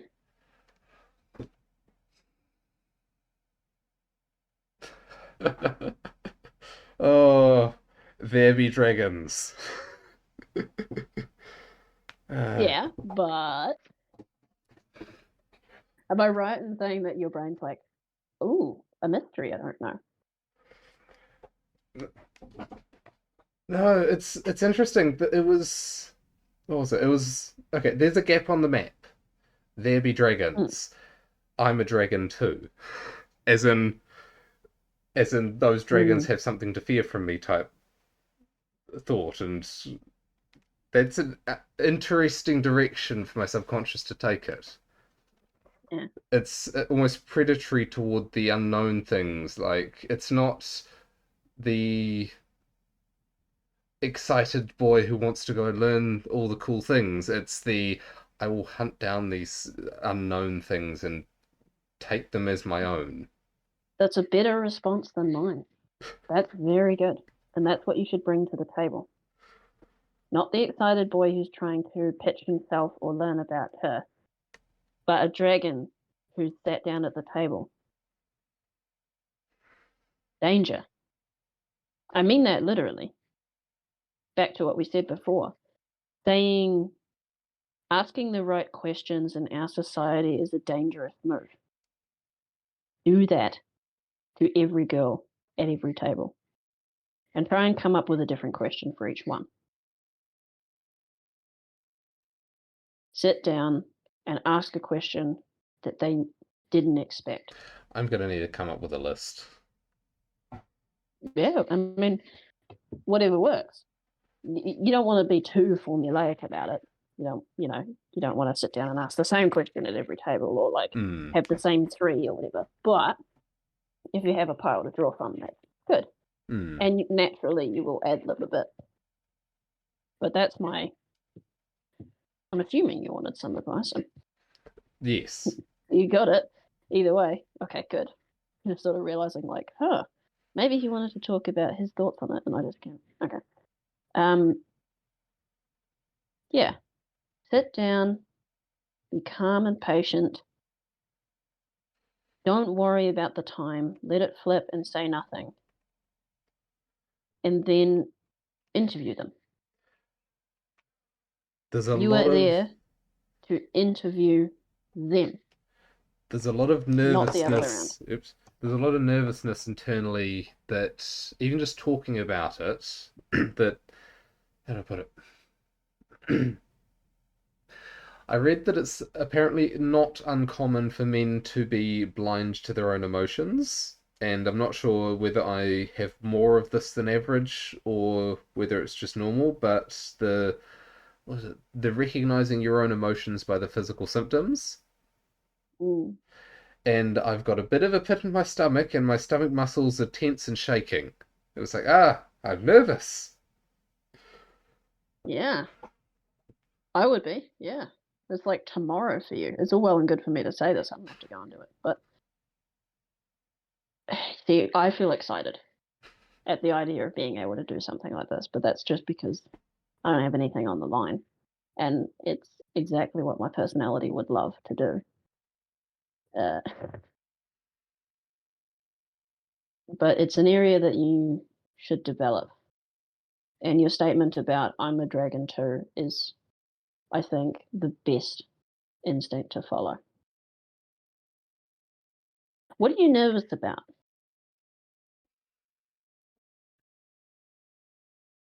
Hmm. I'm trying to filter out the different responses from different personality aspects and what am I nervous about?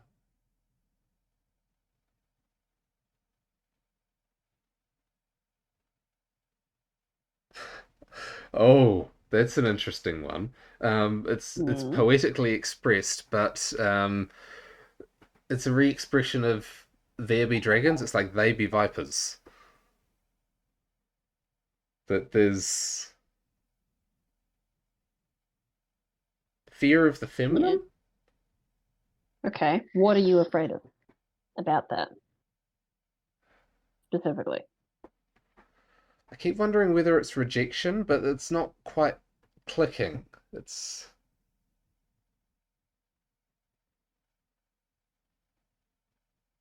not rejection, it's apathy that's scary. It's one thing to actively reject someone, but I've never actually had that because my general personality is sufficiently um, friendly and get alongable enough. To use words Mm, wrong, but yeah, ignorable. yeah. Oh, that's an interesting one. Yeah, No, I think apathy is the perfect word. I think you hit it on the head with that. yeah. It's that You're they'll like, I couldn't care about this creature. It means nothing. It's not a threat. It's not a danger, and it's not interesting. It's just in my way, and I'm waiting for it to leave.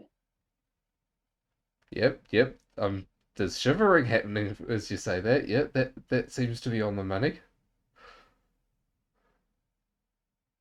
There be dragons. You're a dragon too. You need to sit down and you need to radiate a sense of intensity. I don't want to use the word danger, and I understand your qualms about the word power. I think the power I want to, well, the power I've been seeking, it's like I've said it before, it's not power over anyone else. It's like if I draw a circle that's about my diameter from above, if that makes sense, like it would go around my shoulders, just at that feet. It's like that's my space, and that's an interesting phrasing to come up for it. Oh, Here I am king. Is the that's the right. That clicked for me. You need a bigger space. When you sit down at said table and she's over there, she should feel like she's in your space. Because I was thinking about intensity, is the word that I keep coming back to. That you're radiating energy, intensity. And that radiation clicked with the idea that you said of there's a small area around me that's my personal space, and here I am king. This is the area in which I'm radiating. You want to have that area be large enough that she can feel it across the table, that she feels like she's in your domain by sitting near you, not next to you, but across from you. And the other thing is the intensity of it. It makes me think of the Eye of Sauron. It's like this. I don't know. There's an energy and intensity around, and then it focuses on you, and it can be almost too much to handle. That is, in a certain extent, what you need to be in a situation like this. You need to be piercing attention.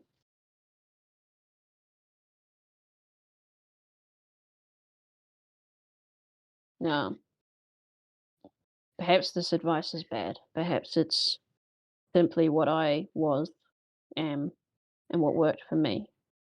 And maybe, the more jokey thing is the way to go. But you've got a good amount of that. You've got a good amount of the boyish charm and cutesy stuff. You've got all of that, but the thing that you have underdeveloped is this manly intensity.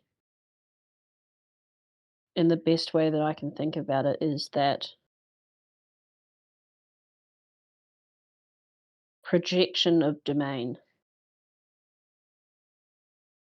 that it can be felt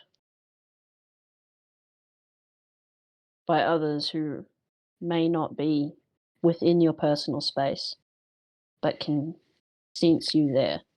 And that when your attention is on a person, that person is instinctively uncomfortable. And I don't know how to tell you what parts of you to work on to get that outcome. There was something I came across recently, a little clip on YouTube. Someone was They'd titled it "Is All Masculinity Bad?" and they talked about a shooting that had happened in America in a movie theater, and there were three guys in that movie theater who'd thrown themselves on top of their girlfriends. All three guys died, all three girls lived. And the thing he brought up after that was that that's the kind of masculinity you want to encourage. That's the kind of masculinity we need, and the people who say all masculinity is bad are blowing smoke, to put it politely. And the thought that came up that oh, I keep need to stand up. I keep wriggling around and making the chair creak, and um Deep breaths. yeah.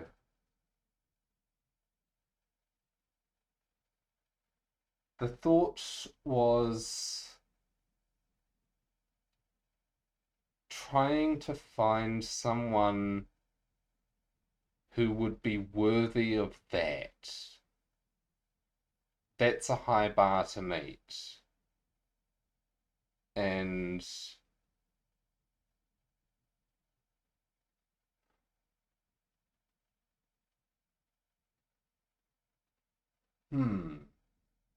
yeah, I haven't. It's a new way of looking at it, so I don't have it processed out yet, but it's like, okay, I'm looking to find someone worth dying for. Are you good enough for that?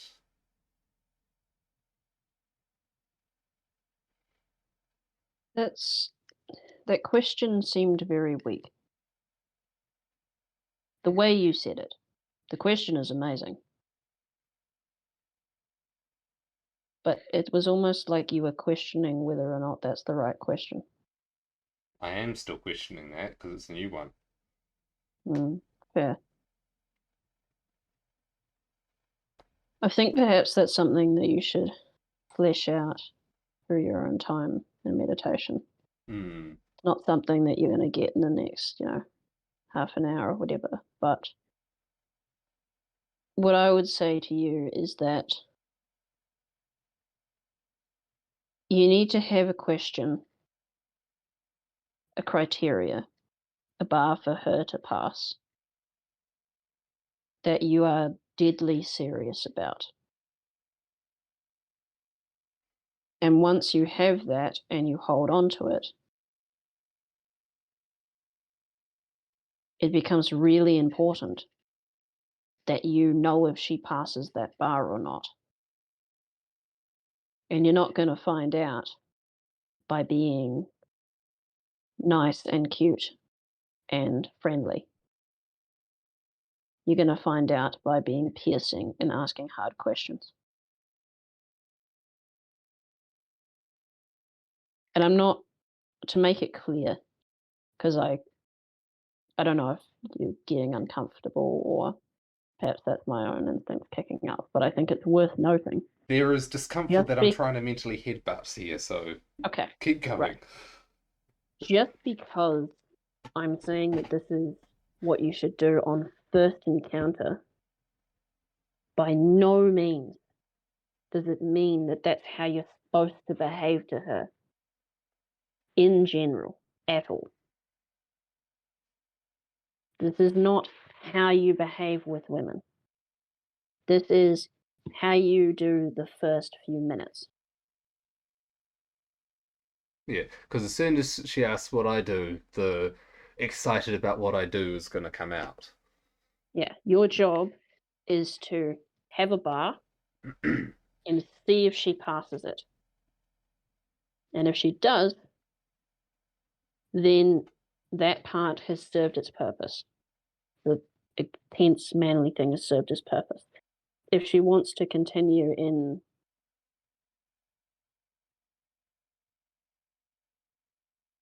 enjoying that intensity, she'll give you certain signals to keep doing it.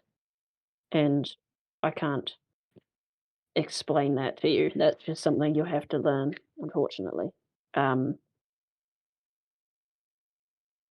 but my point is that what I'm trying to get you to do here is the introductory to get the woman's attention. It helps you pass the checks that you need to know for her. And for her, it checks off a bunch of boxes about you as well. And once that's out of the way, then you can go ahead and be boyish and charming and funny and relaxed because that part has served its purpose. I want to say it's by no means you need to be that with her all the time. Occasionally, occasionally, but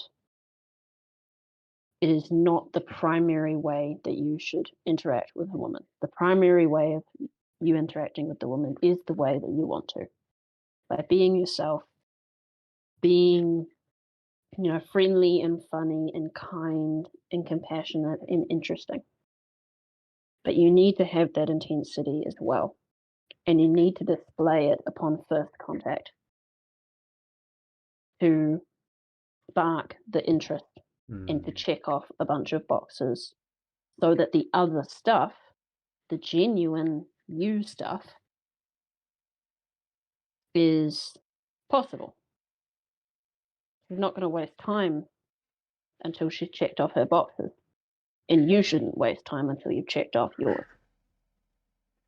And the intense thing is going to be basically at the top of her checkbox list for you.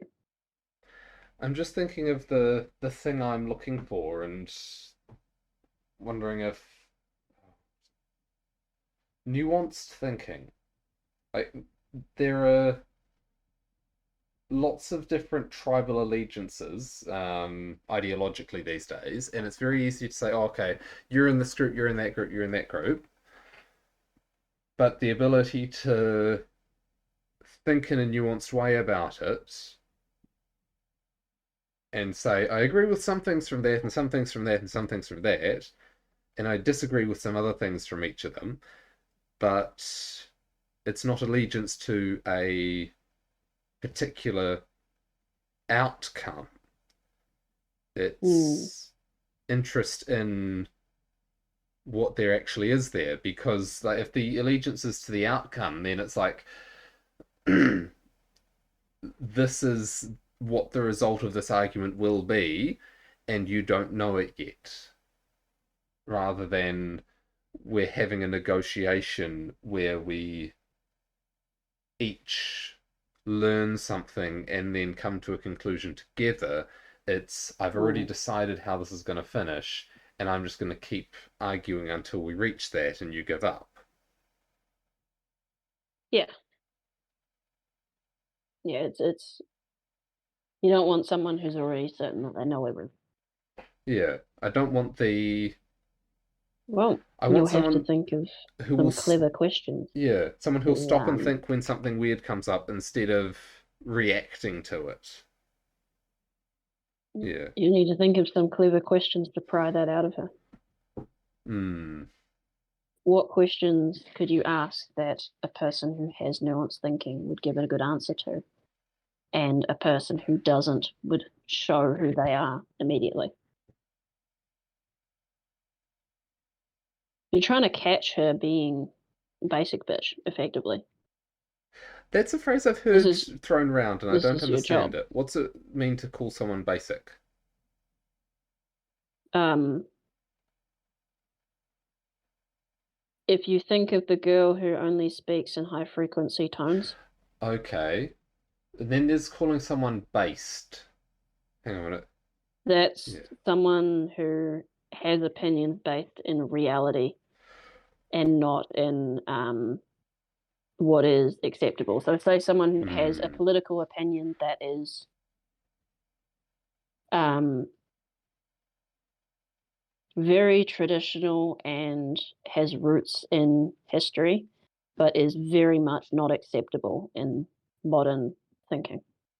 And isn't just holding on to it just because that's their opinion. It's like, I have assessed the options and decided this one's better despite the opposition. Um,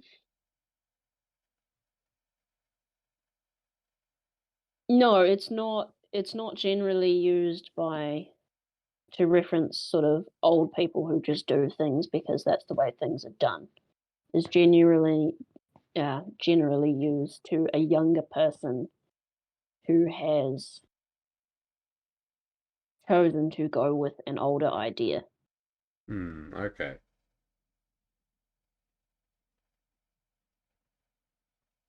Hmm.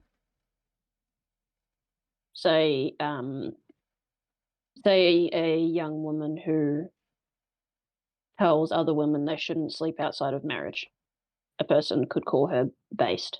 Mm, It's a rather political term. That one's harder to define, whereas the basic thing is effectively a "you're dumb" kind of insult. yeah, so a bimbo, Yeah, a bimbo exactly. detecting question. Yeah, yeah. Yeah. Are you basic as in your head basic? Mm, yeah.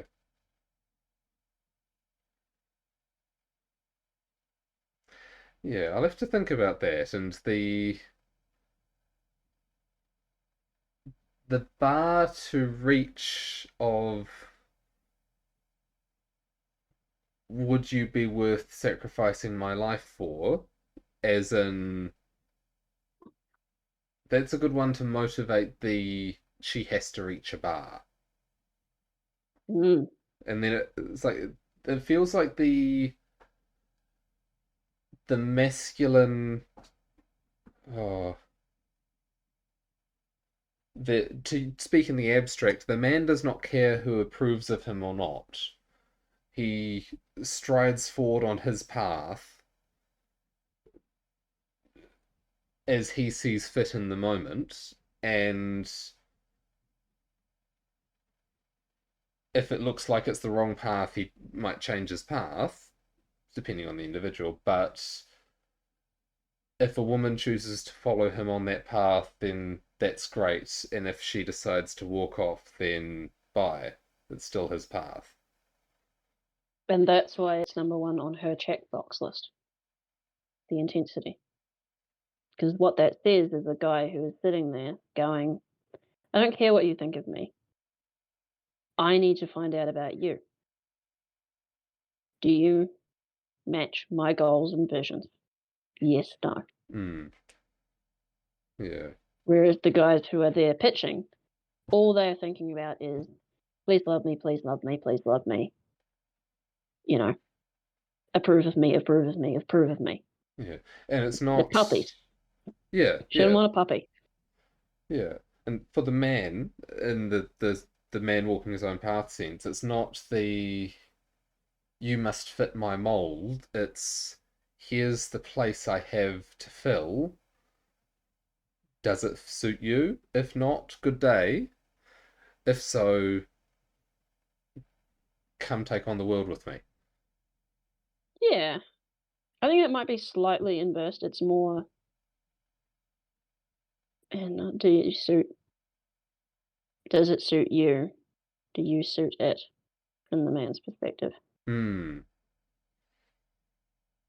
I don't know. I can see Yeah. how your brain's probably trying to sugarcoat it a little bit because it's unused, not unused to. That's not right. Not used to this kind of thinking. Yeah. But it's very much the case of I am on my path. I'm going to go on my path. I'm here to decide if you're relevant or not to my path. Hmm. It's like I definitely want Not, someone you know, who's relevant. How? Oh, wait a minute. I want oh, someone who's relevant to my path.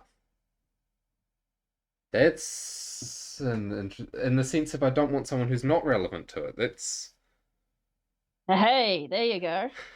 That's what you needed. You're not looking for anyone. You're looking for someone. so it's not. It's very different. Yeah, there is a pool of there'll be a pool of women who would be relevant to this path and so on. So it's a non-zero number definitely, or a Yeah. more than one. It's not just I am looking for the one, but it's also that Yeah. yeah, yeah, that's You're the thing you're that's not excluding me. there. You're not there to get her to say yes. You are there to say no.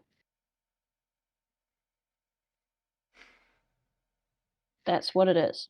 You are going to go there to meet with many women and tell almost all of them not you. You're not there to meet with every woman and try and convince one of them to say yes to you.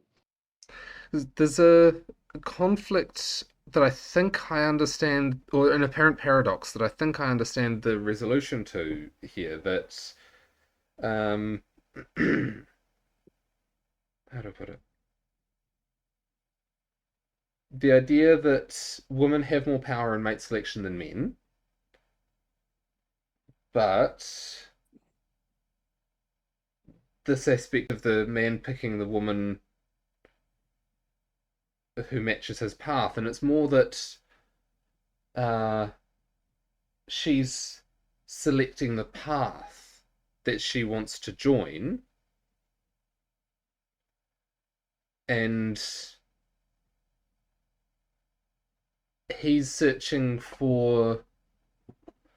Oh, if he's not trying to be a puppy, he's searching for his path constantly, and the approval of or disapproval of women would inform that, as the rest of his life would.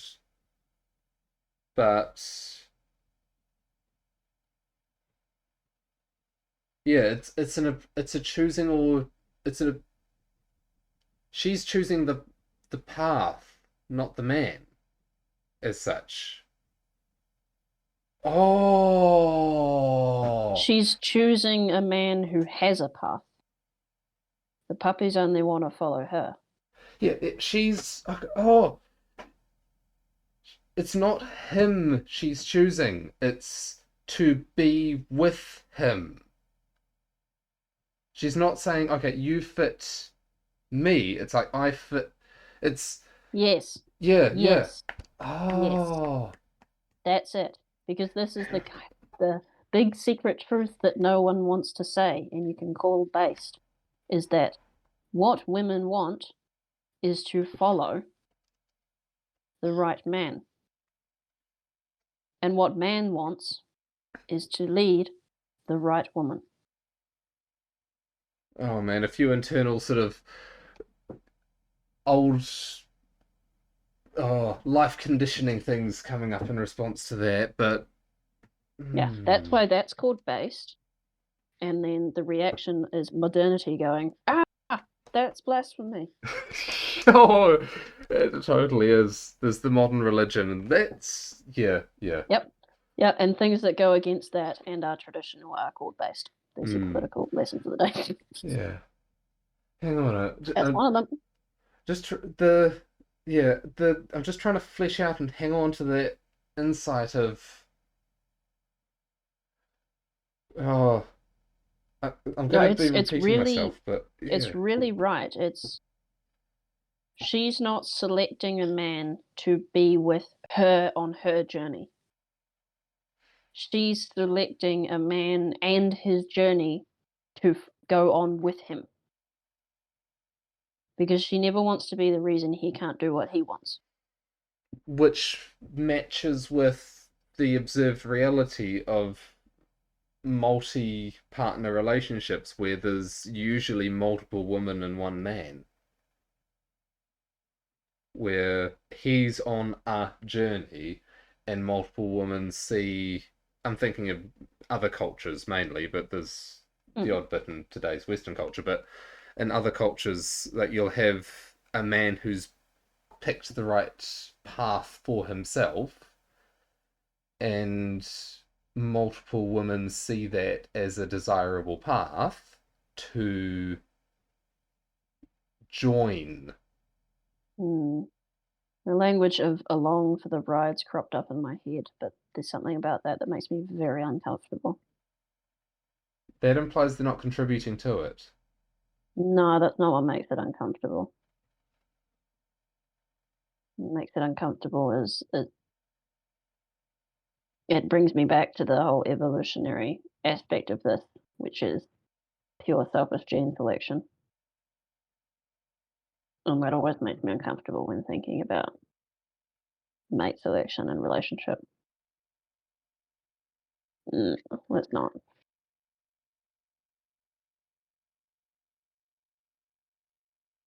I think you've Whatever that got a side stroke of of insight there, though. yeah, whatever that side of the underpinning, it's and there'd also be an element of disservice, you could say, to convince a woman to join with you if your path is not one that she needs. She Once. needs his path. Feels like a guy with ambition. Which is, by the way, when I was waffling back and forth in our last conversation about being concerned about, you know, shaky finances and saying that I couldn't risk the stability that we have here to go back to college. In talking about this with my wife, she's all on board. No, it's not about the stability we have, it's about the goal. She wants me to attain the highest goal that I can attain. And in the path of doing that, we will lose financial stability for the family. And she's okay with that because she wants me to chase a higher and more noble goal. A, because I can and I should, because I'm meant to be more than just a farmer. And B, because that how could she not want that? To be with someone who reaches for something higher. We all reach for a goal, and women like to be with a guy and reach for the same goal as him, to help him reach for the goal. She made a comment about that the other day, that she finally realized that support is what she's made for and what I think she meant women are made for,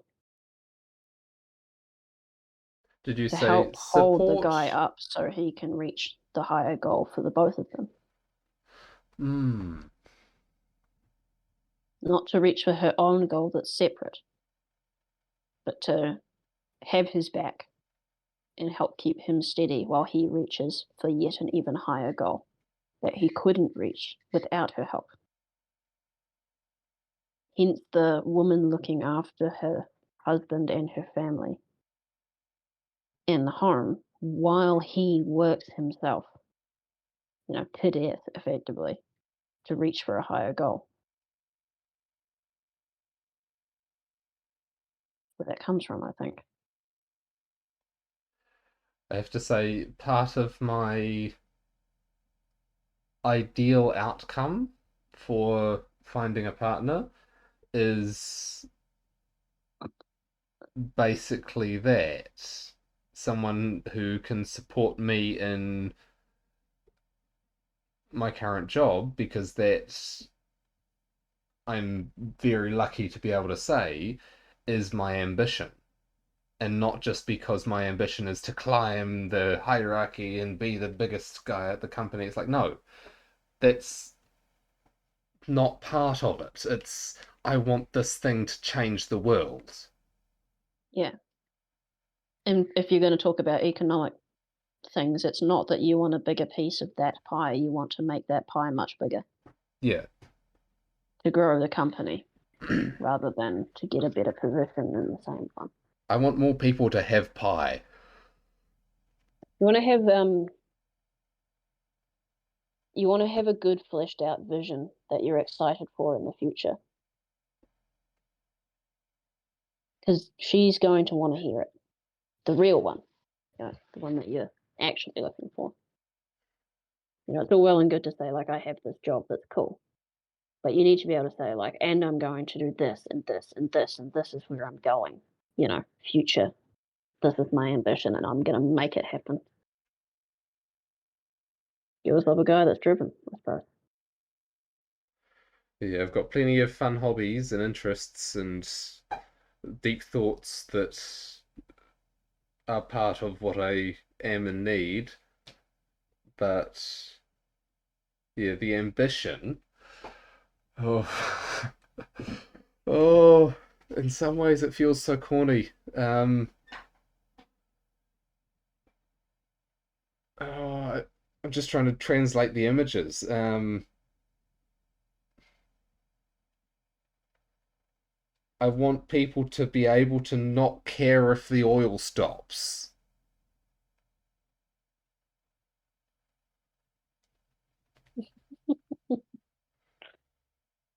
Um, you're in a difficult position. Which way?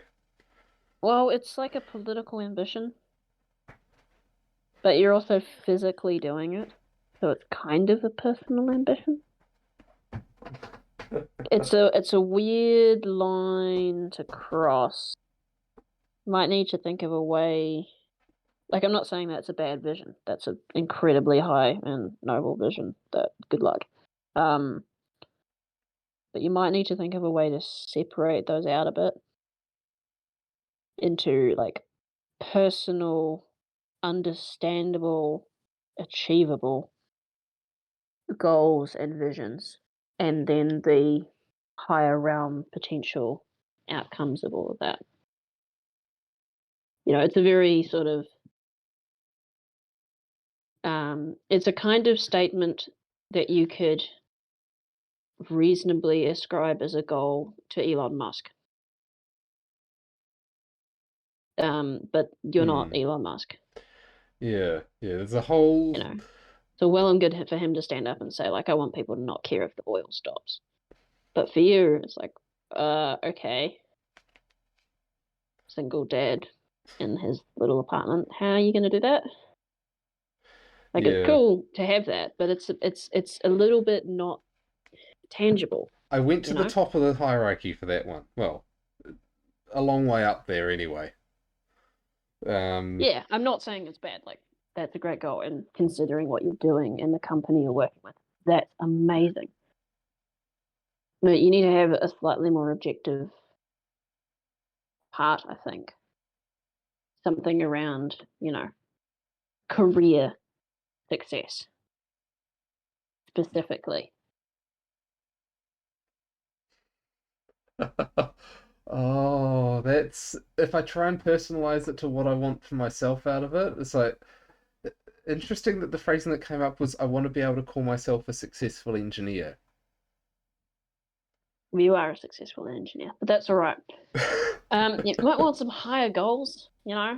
I want to be a real employee is probably not the greatest thing to tell a prospective date. No, when Uh, I say successful engineer, well, yeah, if you see it you that know way, what I it's not wrong mean. one. Yeah. You know what I mean. But to be like, I want to be an executive at this company one day, or I want to be one of the founding members of this company. That's going to be a big deal. Hmm. That's a better way of looking at it. It's a bit crude, but at the end of the day, she kind of wants to know if you can support her and are going to be successful. So having some career goals is important.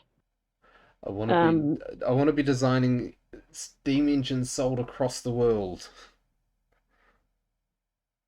yeah, maybe. I don't know. I think you might just have to work on that one. Yeah, yeah, yeah. Well, you got a big busy day tomorrow. uh, chase my son Can't around wait, eh? and Super excited. yeah, yeah, yeah. The nervousness and fear is turning into excitement when I think about trying to. Well, it was the ambition bit that did it. It's rather than trying to quell the fear, it's feeding the ambition, which hmm. Yeah, that's what we want to hear. Wow. I'll just let you go and have a good sleep. You can be bright eyed and bushy tailed to go interrogate the women tomorrow. oh, No, all jokes aside, I hope my advice or wafflings was somewhat useful. Hope you can pull something out of it that can help you tomorrow, and I hope you have a good time. That's the more important thing. I hmm. know you'll be nervous, but what you really want to do is enjoy your time there. And, maybe I'm just weird because I'd enjoy that interrogating part, but you want to have fun. So go have some fun tomorrow and tell us all about it. Yeah, yeah, yeah. It's gonna be an experience, whatever it is. Yeah, I'm kind of jealous, to be honest. I never got to do anything like that. It sounds really cool. Oh, well, you're right. We should wrap it up so I can get to bed. It's 11 o'clock and I'm gonna get climbed on in the morning. I'd Uh, make some joke about that. It's I can't want to make a joke about that. Um, but I shouldn't. Oh, Uh, oh, oh, yes, yes. yeah. Maybe tomorrow night. I'll see you later. Yep, bye. Night, everybody.